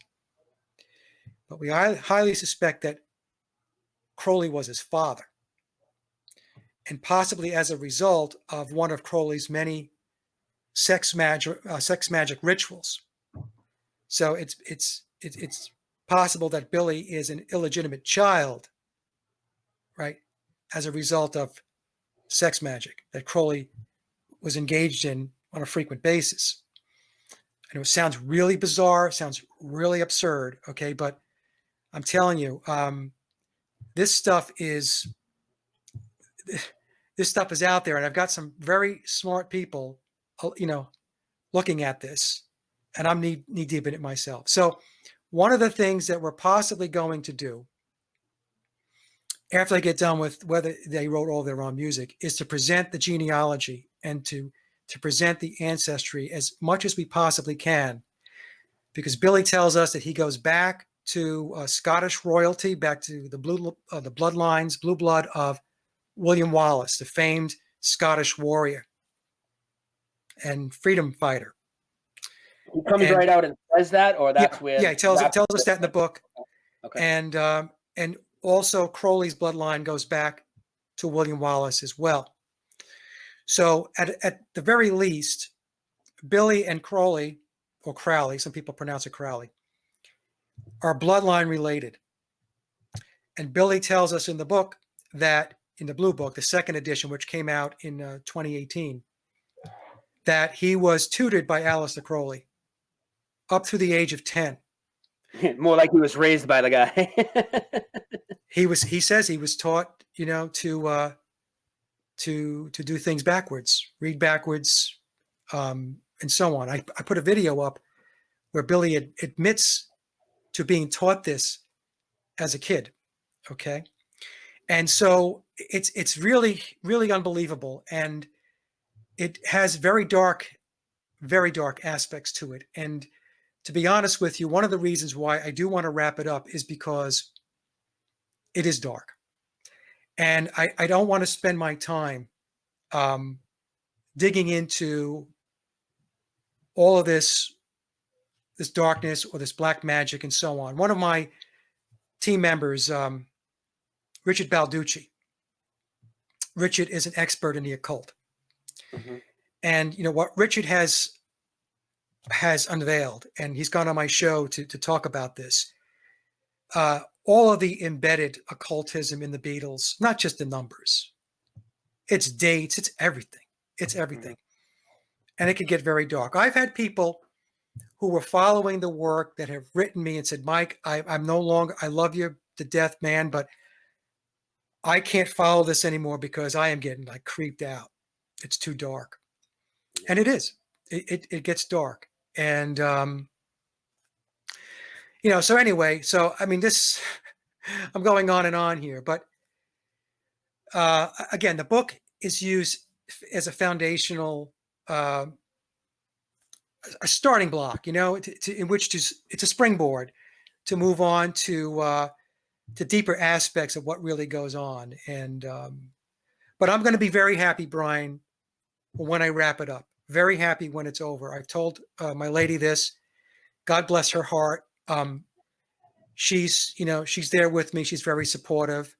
She listens, but it's very wearing. It's something that you can't keep your head in. It's just too much. Yeah. Mike, can we take 5 real quick and come right back? Yeah, go ahead. Yep, take 5 minutes. All right, guys, quick break. We'll be right back. Dose of Reality, My Awakening, episode 47. Mike Williams, and we will be right back, okay? Not even 5 minutes. Welcome back to Dose of Reality. I'm your host, Brian Stavely. I'm here with Mike Williams today for his Awakening interview. Get my camera back up. Mike. Oh, sorry.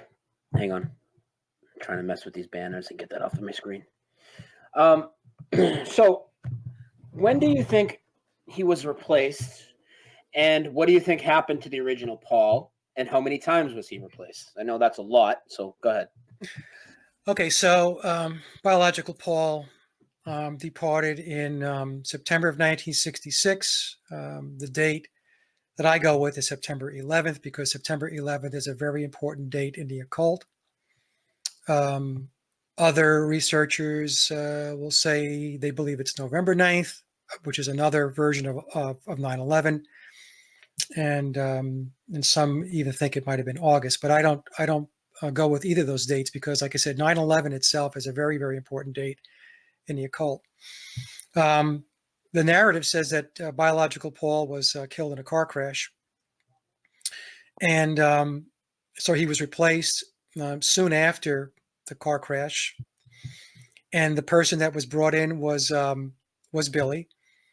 And, Billy had been in the queue. He wasn't somebody that was just picked up off the street and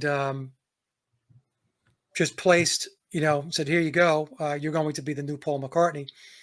I believe it's very possible, having done the research, that Billy was behind the scenes with the Beatles even before he took over. So I think that he might have been one of.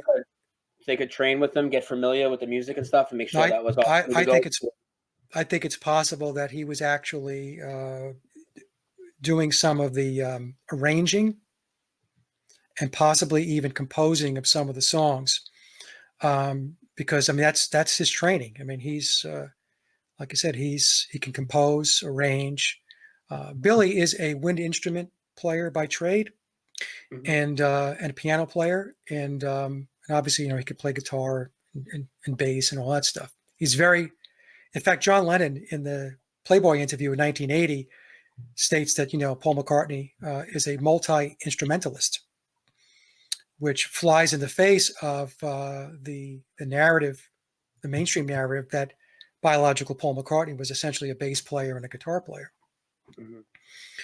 So anyway, so the way it worked was based upon, again, my research. Some people might have a different perspective on this, if they're doing research into it, is that Billy became the primary replacement. So when biological Paul, well, before he actually passed away, they had doubles and lookalikes. So they've had doubles and lookalikes since day one. And there's one double that they have that shows up in the Melody Maker Awards. It's September 13th of 1966, I believe the date was. And he's almost a dead ringer for the real Paul McCartney. I mean, he's not like spot on, but it's pretty damn close. It's amazing. And so they had two versions of Paul McCartney. They had a street version and they had a performer version, songwriter version. The musician or songwriter version was Billy. So he was the guy that would go in the studio, he would write the music, and he was the one that took over the reins of the Beatles. The other one I refer to as Street Paul. Street Paul wasn't a musician, but he was an actor. And he was the person that they had put out in the public for public consumption. So handle the media and all that. Yes. So photo ops and stuff like that. And the thing was, his resemblance to biological Paul is actually quite stunning. And of course, that was most likely done by the fact that he started off with very, very similar facial features, and then underwent surgery, plastic surgery, in order to fine tune the facial aspects of his of playing a version of biological Paul McCartney. And so I believe that Street Paul was ahead of Billy in the transformation. Now, Billy also went under a transformation of looking like Paul McCartney.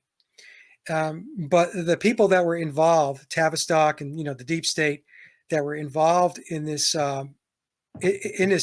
conspiracy, they were not concerned about the fact that Billy lagged in the transformation process, because they had Street Paul to be the veneer, the front person, right? Yeah. Mm-hmm. Everybody that was in the studio knew that biological Paul wasn't there anymore, and they knew the new guy was Billy. So, engineers, producers, and stuff like that, they knew, who he was. But Billy also went through a transformation. And so what happened was they would be running in parallel for a while, Street Paul and Billy, once Billy's transformation got up to speed. And what Tavistock did was, not only was it the two of them, but they also had, obviously, pictures and images of biological Paul, and they had images and pictures of other lookalikes. And they were also doctoring images going way back when, going back to the very beginning, right? So they were always fussing around with images and pictures and stuff like that. So what they did was, when I say they, I'm referring to Tavistock, is they created in the minds of the public a composite image of Paul McCartney. So it would mix between their alternates, kind of sit in the middle somewhere. So whoever they put out, it would kind of work, huh? Yes, they've created a hybrid. Okay. Yeah, I get that. And so what happens is you don't really notice it, because as time goes on, you see this guy comes out and he says, "I'm Paul McCartney," right? And then, during the later Beatle years, then he goes into his solo career, then he goes into his Wings career, and so on. And so what happens is, people just accept the fact that it's Paul McCartney, because he's laid up against the premise that that's who he is, and he's in a Beatle environment, right? So when he's with the Beatles, who else would he be if he's not Paul McCartney, right? One of the tricks that they did on the Sgt. Pepper album was they changed all of the Beatles. So if you take a look at the Beatles prior to Sgt. Pepper in '67, if you look at the Rubber Soul album, the Revolver album, the albums before that, the Beatles had these mop tops and so on. And then with Pepper, there's a whole different look. Beards, mustaches. Just throw the wrench in there and throw everybody off, so you're not looking at the one guy, you're looking at all four, and it's... That's right. And plus, the album itself is masterful as far as the way it's presented, all the colors and everything else. So anyway, so what happened, Brian, was, so people just didn't focus on it. The guy just said he was Paul McCartney, and people would say, okay, well, it's Paul McCartney. But what happened was I did a montage about 3 years ago, three and a half years ago. And I actually took an image, a picture of biological Paul. And then what I did was I went along a timeline, and I would take different images of Paul McCartney, person calling himself Paul McCartney. And then what you would see is it is not the same person, right? I mean, it's very obvious. It is not the same person. And it was then that, things started to really pick up a head of steam, because when I started showing people that, when I was presenting that, more and more people would look at those images and say, that's not the same person. What is going on here? You know? So Billy became the primary replacement. So as time went on, I think they phased out Street Paul and Billy took over. When that time was, I don't know. I suspect it was probably in the early 1980s is my suspicion. I could be wrong. If they mix the images together, like the composites, like you said, right? Wouldn't it make sense that before they introduced Billy Shears in full time musically, that they would implement some of his music in and kind of mix the two together to kind of do the same thing with the music as the imagery? Was there any of that going on? Well, the music is interesting. We'll deal with the images first. Like I said, the images were all there was doubles and lookalikes that were being photographed, and they were mixed in with biological Paul when Paul was alive. And this was to throw everybody off because, you know, I mean, if it was a ritual sacrifice, then obviously those running this knew the end was going to come at some point, right? Mm-hmm. That's how dark this thing gets. So there was premeditated. As far as the music goes, again, this is conjecture on my part, okay? But the complexity of the Beatles' music, especially starting from their first album, Please Please Me, where they're singing Love Me Do, to their seventh album, Revolver, where they're singing Tomorrow Never Knows, and Eleanor Rigby, and and songs like that. The evolution over a span of 3 years is mind-numbing. It is phenomenal, okay? So the question becomes, how did that happen? Was that a natural progression? Did four guys whose only whose resume consisted of playing cover tunes in the UK and in Germany, right? Prior to 1962 when they met George Martin, right? No original music, Mm-hmm. right, to speak of. If it was, I mean, it wasn't to the quality of, what was being produced. I mean, on Please Please Me, one of the songs on there is I Saw Her Standing There. So it's like, how did they go from a cover band to not being a cover band? Exactly.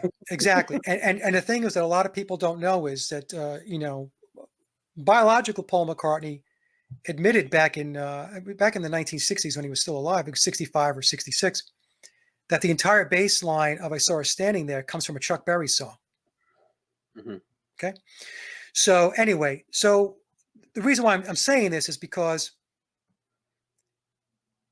this evolution, this jump in musical ability, the ability to write the types of music that was being written, there had to be some help. Okay. Like, I'm not saying the Beatles themselves didn't come in with some songs.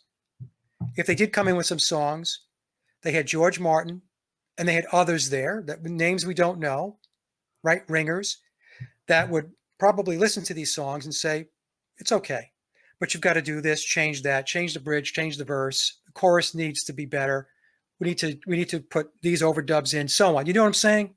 Songsmiths, people, professionals, people that know what needs to happen to make a song a hit song. Is it possible that Billy was one of those people? Is it possible that he was behind the scenes, songsmithing, arranging? It's possible, So, but again, like I said, this is something that is, you can't prove it. You can't prove it because nobody has stepped forward yet to say that he was there. Mm-hmm. All right. And I know, and I have been in touch with people who have worked with him. And that's all I'm going to say about that. Okay. That's all I can say about it. Yes, that's fine. So anyway, it is an incredible journey. And it's not something that I ever expected that I would be involved in. I never started out wanting to be doing this, but there's this little voice in my head that keeps saying, Mike, you are this close to the goal line. Just carry the ball another yard and you're in. And then once you do that, you leave your body at work there, and people could take a look at it or not, and that's that. I would love nothing more at this point in time to move on to getting back to my the shows where I talked about a lot of different topics. This whole McCartney thing and the Beatles thing is getting a little old. So when you look at the guy, for the people that are listening, I mean, what are some of the things cosmetically looking at him that don't look like the real original Paul, in your opinion? I mean, are his eyes different? Are his ears different? His nose, his height? What's different about him? Well, his height. He's obviously very close, but there are some differences. What are they? Yeah, of course, people say, of course he looks like him, because that was the whole premise, was to do the surgeries, and there's a lot of latex that Billy used, and also fillers to fill out the face, because Billy's face is naturally narrower. It's more of an oval shape. Paul's had more of a round shape, so they had to round out Billy's jawline, his cheeks. I have video of on my Paul is Dead channel where I show latex is clearly in use. So Billy would use latex. I know somebody that played in a Beatles tribute band who told me that they used to get latex in order to help them look more like, the Beatles. And this would be obviously a higher end Beatles tribute band. Yeah, But yeah. the height is the height. Billy is in his prime was about 6 feet 2 inches. Biological Paul's height varies depending upon different sources. Sometimes you'll see 5'9", 5'10", 5'11". That's a big difference. Yeah, it is a big difference, and that's why one of the reasons why the Beatles stopped playing live when Brian Epstein announced this back in 1966, before his death in August. He died in August 67. I'm sorry. He announced it in late 1966, I think it was, that the Beatles weren't going to play live anymore because they said the crowds were too loud. They couldn't hear themselves. It was impeding the creative ability for them to write songs and so on. But, that might have been true, because if you tour all the time, the creativity aspect of it does get tamped down. But I believe the real reason was because, if Billy stood on stage, I mean, he's 6'2". I mean, he's 3 to 4 inches taller than everybody else. I mean, Ringo is only 5'8". Yeah. So the ears are different. The earlobes are different. It's a different nose, different jawline. Those are the primary differences if you're looking at the facial features. So bottom line is he is a taller guy. And by the way, Billy still uses a double today. Okay, so the Paul McCartney that we see today, sometimes when there's photo ops being taken and so on, there's another guy that he has that he employs as a double. How spot on would you say acoustically he is with the original Paul? Can you tell the difference? Yeah, you could tell the difference. There was some trickery that was done.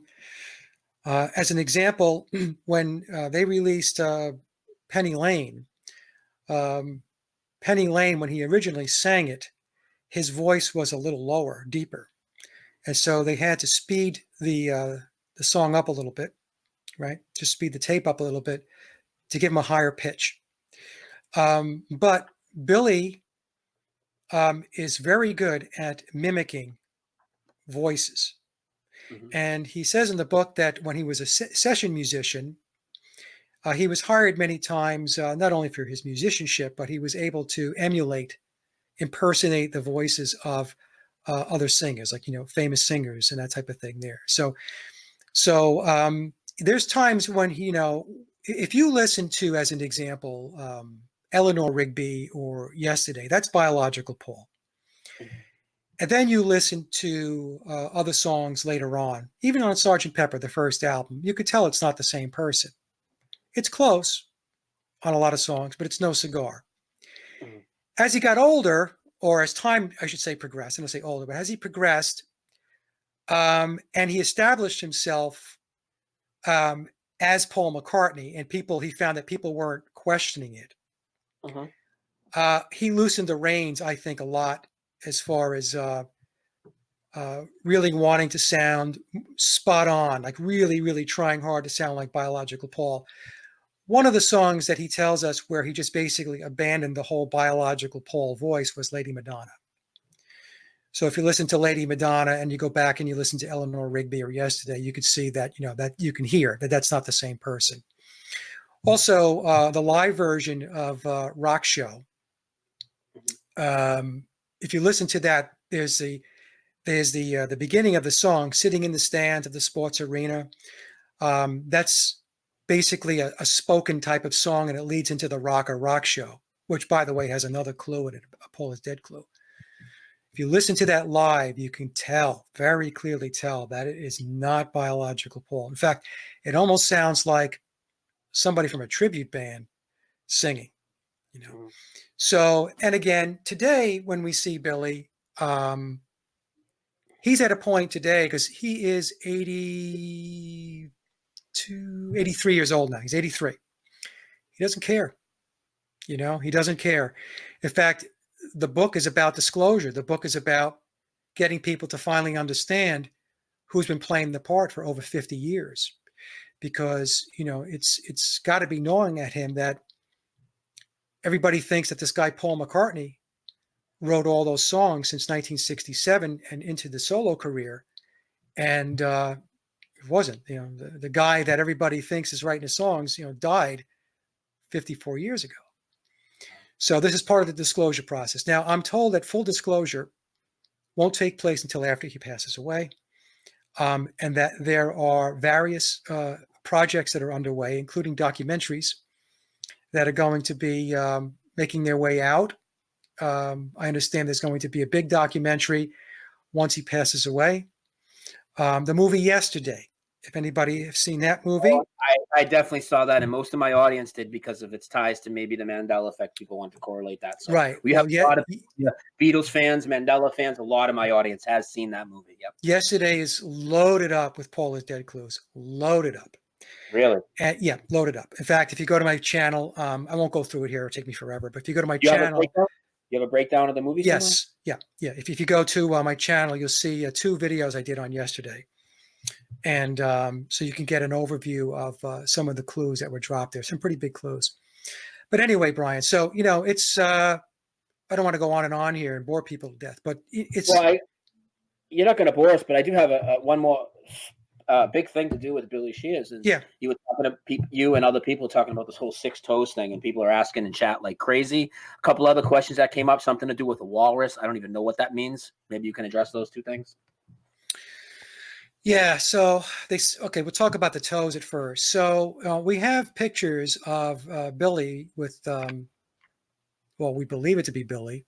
The problem is we don't know whether it's Billy or it's a double, a lookalike with 6 toes. Mm-hmm. And so I have videos up on my Paul is Dead. It's Mike Williams' Paul is Dead channel. I think the link is down below. You can take a look. And so I break it down. But we also have a version of Billy with 5 toes, or Billy, a version of Paul McCartney, I should say, with 5 toes. Now, the one thing that Billy has is a condition called hallux extensus. And what hallux extensus is, it's when the big toe, right? Big toe sticks up. You can see this on the Abbey Road cover. Take a look if you have Abbey Road, if you have the vinyl. If you have the CD, you'll have to need a magnifying glass. But if you look at the cover of the vinyl, you'll see that he has sandals on. He's barefoot, and he has his big toe on his right foot is sticking up. And so we have a lot of images of Billy with his toe like that. And so it's still a mystery as to whether Billy's the guy with 6 toes, or is he the guy with the hallux extensus, the upticked big toe on his right foot? Did he have surgery to remove the 6th toe? It's really still a mystery. And to be honest with you, I did those videos, and I didn't want to stick too much with it. I wanted to present it, let people think about it, and move on. Mm-hmm. Now, is this the cover you're talking about right here? Yeah. So take a look. If you can see that, it's going to be very difficult to see. But if you take a look at his right toe, large toe, you can see that it sticks up. Okay. And this is a condition, right? And you'll see this in a number of pictures, even when in other pictures when he's barefoot, you can see the toe sticks up. Mm-hmm. Sometimes he can get it flat. I've seen pictures where he's gotten it, flatter or straighter, but other times it's sticking up in the air. So the walrus, depending upon the walrus goes back to it's occultism, and in some civilizations going back, the walrus was a symbol of death. And so that's why in Magical Mystery Tour, John sings the song I Am the Walrus. So if you open up the album, you're not going to probably have this on the CD, but if you open up the 33 RPM album, it's a gatefold, you'll have the song I Am the Walrus listed, and then it's written in handwriting. It says, "No, you're not," said little Nicole, right? And so that was a clue saying that John, even though he wrote the song I Am the Walrus, wasn't the walrus. The walrus was Paul, because in the song Glass Onion on the White Album, John sings, and here's another clue for you all, the walrus was Paul. So it's just another sign, another clue about another death clue. So there's tons and tons of death clues. They're all over the place. Billy has not stopped dropping clues. He's still doing it. Mm-hmm. It's continued on ever since day one. Do you think it's weighing on him a lot? I think what's weighing on him, and again, this is just me, if I were in his shoes, Mm-hmm. is that I did this entire body of work and nobody knows who I am. Nobody knows who I truly am. Nobody knows who I am. You can't even take credit for it. No, you can't take credit for it. And it's really interesting because, I think to myself, even if he did come clean, let's just say, he went on mainstream news and got in front of a podium and said, okay, look, I'm not really Paul McCartney. This is what happened, right? People are not going to believe it. People are going to think, he's such a joker. They're not going to want to accept it because, first of all, people don't want to believe that they could be duped. That's number one, right? Oh, everybody thinks they're a genius, right? Everybody thinks they're smarter than the next guy. Yeah. And people are not going to want to hear it. And so he's got himself, in my opinion, Brian, he's got himself in quite a predicament. I don't know. I mean, his whole life was stolen in a way. Of course, his family and his inner circle, and there were people, that obviously know who he is. In fact, I have a clip. Dana Carvey met him, and this is on my page too. And Dana Carvey talks about meeting Paul McCartney, and then he slips during the interview. I understand this interview was never aired. This was kind of an outtake, and he calls him Billy in the interview. And I have another clip where Olivia Harrison, they had the concert for George, which was a tribute to George Harrison. George had passed, right? And so, Billy showed up for that, and he played for the concert for George. And, on the outside, he had met up with Olivia Harrison and George's son, Danny. And as he goes to greet Olivia, Olivia says, "Hello, Billy." Clear as day. "Hello, wow. Billy." And next to Billy at the time, he was married to Heather Mills. He's not married to Heather anymore. He's married to Nancy. And because people have always questioned, did Heather know that she wasn't married to Paul McCartney? Absolutely, she knew. She wasn't married to Paul McCartney. I mean, that clip proves it. I mean, Olivia says, "Hello, Billy," and Heather Mills doesn't blink, right? And and by the way, Heather Mills probably has, in all likelihood, some bloodline connections and all that stuff too. I mean, I was going back about 2.5 years ago. I had received an email, and somebody wanted to know if I wanted an entire dossier on Heather Mills. And they said if I wanted it, I could have it. Mm-hmm. And I turned him down. I said no, because, and the reason why I did that, in case anybody's wondering, is because the only people that can have an entire dossier on somebody is an intelligence organization. Yeah. And I didn't want any part of that. I don't want any MI6, MI5, Mossad, CIA, FBI stuff. I'm not going to operate that way.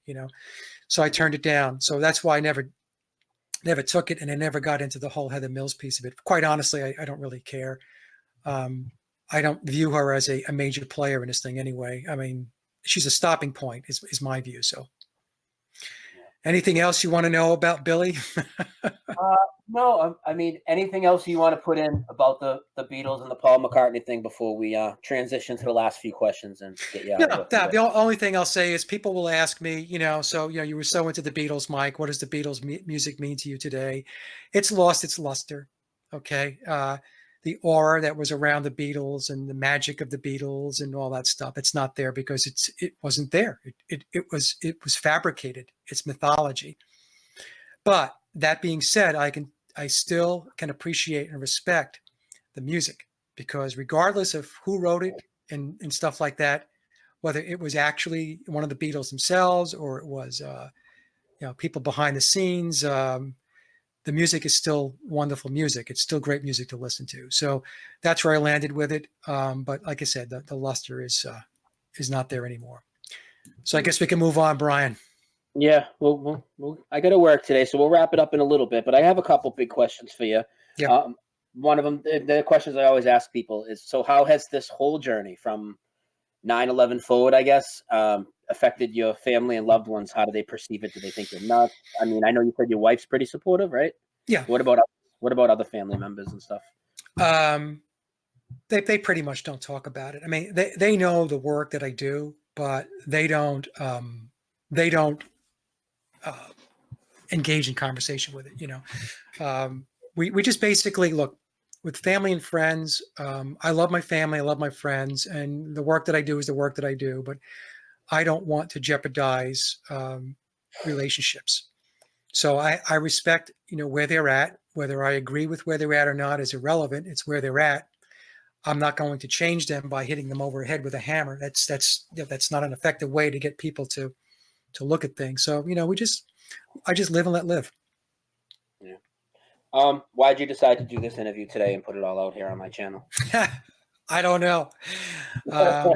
I guess because I thought maybe I really hadn't had an opportunity to really put it all out there. I think a lot of times people have a perspective about who you are based upon being behind a microphone or whatever, or presenting material. And the thing is that that's just one aspect of my life, and that's not who I am as a person. I don't define myself as the guy that does Sage of Quay. I don't define myself by the shows that I do. I don't define myself by being involved in researching the Beatles conspiracy. I have so many more things that I love to do in life. Is be with family, be with friends, write music, help people, and just be a good person. That's it. I do what everybody else does. I mow a lawn, I get my hair cut, I do all that stuff. And I think that sometimes people lose perspective on that, and so I thought maybe it was good to be able to get that other, express that other piece of me for what it's worth. So I am aware, because you already told me and you did put it on Facebook, you are taking a break from social media. You want to tell people how long that is going to last, why, and then why don't you tell people, because I got a ton of your links below, why don't you tell people what that's all about and any way you want to send people, and then we'll wrap it up for the day. Yeah. Okay. So I'm taking a break for about 2 months from my personal Facebook page. The Sage of Quay Facebook page will be up and running. All of my social media will be up. But the reason why I'm taking a break is because, number one, I am knee deep in getting this presentation out, the last presentation I want to do on the Beatles. And I find that the whole social media aspect of this thing is it's too disruptive, Brian. And as much as I don't, want to spend time on Facebook and respond to PMs, you've got connections and friends there and stuff like that. And, and if you don't respond and all this stuff, I mean, you also want to be respectful of people, especially if people are genuine and asking you questions, and you don't want to just blow them off. Yeah. But I got to the point where I said that it is too much. I deleted all of the social media, Facebook, Messenger, or I took all that crap off my phone. And I did that weeks ago. Best thing I ever did.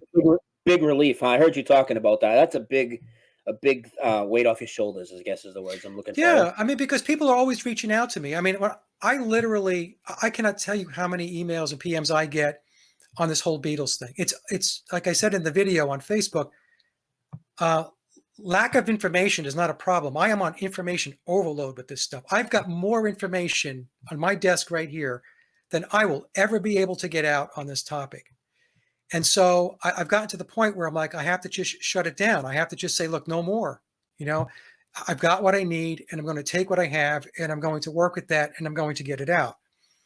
So, so I decided that I needed a break from Facebook. It's, to be honest with you, part of the controlling apparatus is they want us to stay connected. They want us to, to feel like we have to always respond to somebody. We have to react. And I'm like, fuck it. I'm not doing it anymore, And so I'm going to take a break from it. Good. So I'm gonna wind this down because I got to get to work. But before we do, you gave me a boatload of links. You want to just maybe describe a couple of them? Like, hey, this goes to my blog. Check this out for this. This is my YouTube channel. Blah blah blah. You want to give a quick summary, or you want to just say click all the links? No, the best thing to do is just go to my hub website, sageofquay.com. That's down in the links below, right? Mm-hmm. So if you do that, then that'll take you to all the other links that are there. Right? You just go to sageofquay.com, hub website. Everything that is down below will be on the website, and you can take it from there. Awesome. All right, brother. Thank you for coming on and doing the interview. All right, Brian. Thank you. I spilled my guts, so thank you for having me on. Yeah, and maybe in another few months we can do something again of some sort. We've done 3 shows now. For anybody that doesn't know, I did one on yours, Mandela Effect. You've done one over here. We talk mostly flat Earth and the Beatles, and now you're awakening. And I think everybody's enjoyed every one. It's been awesome. It's always fun talking to you. All right, brother. Thank you so much again. All right, Brian. Thank you. All right, brother. Have a great day. You too. Bye-bye. Have a nice break from social media. Yeah, I will. If you need me for anything, you can just email me. You know where I'm at. Yeah. Okay. All right, Mike. Awesome. Bye-bye. Bye-bye, my friend. Bye.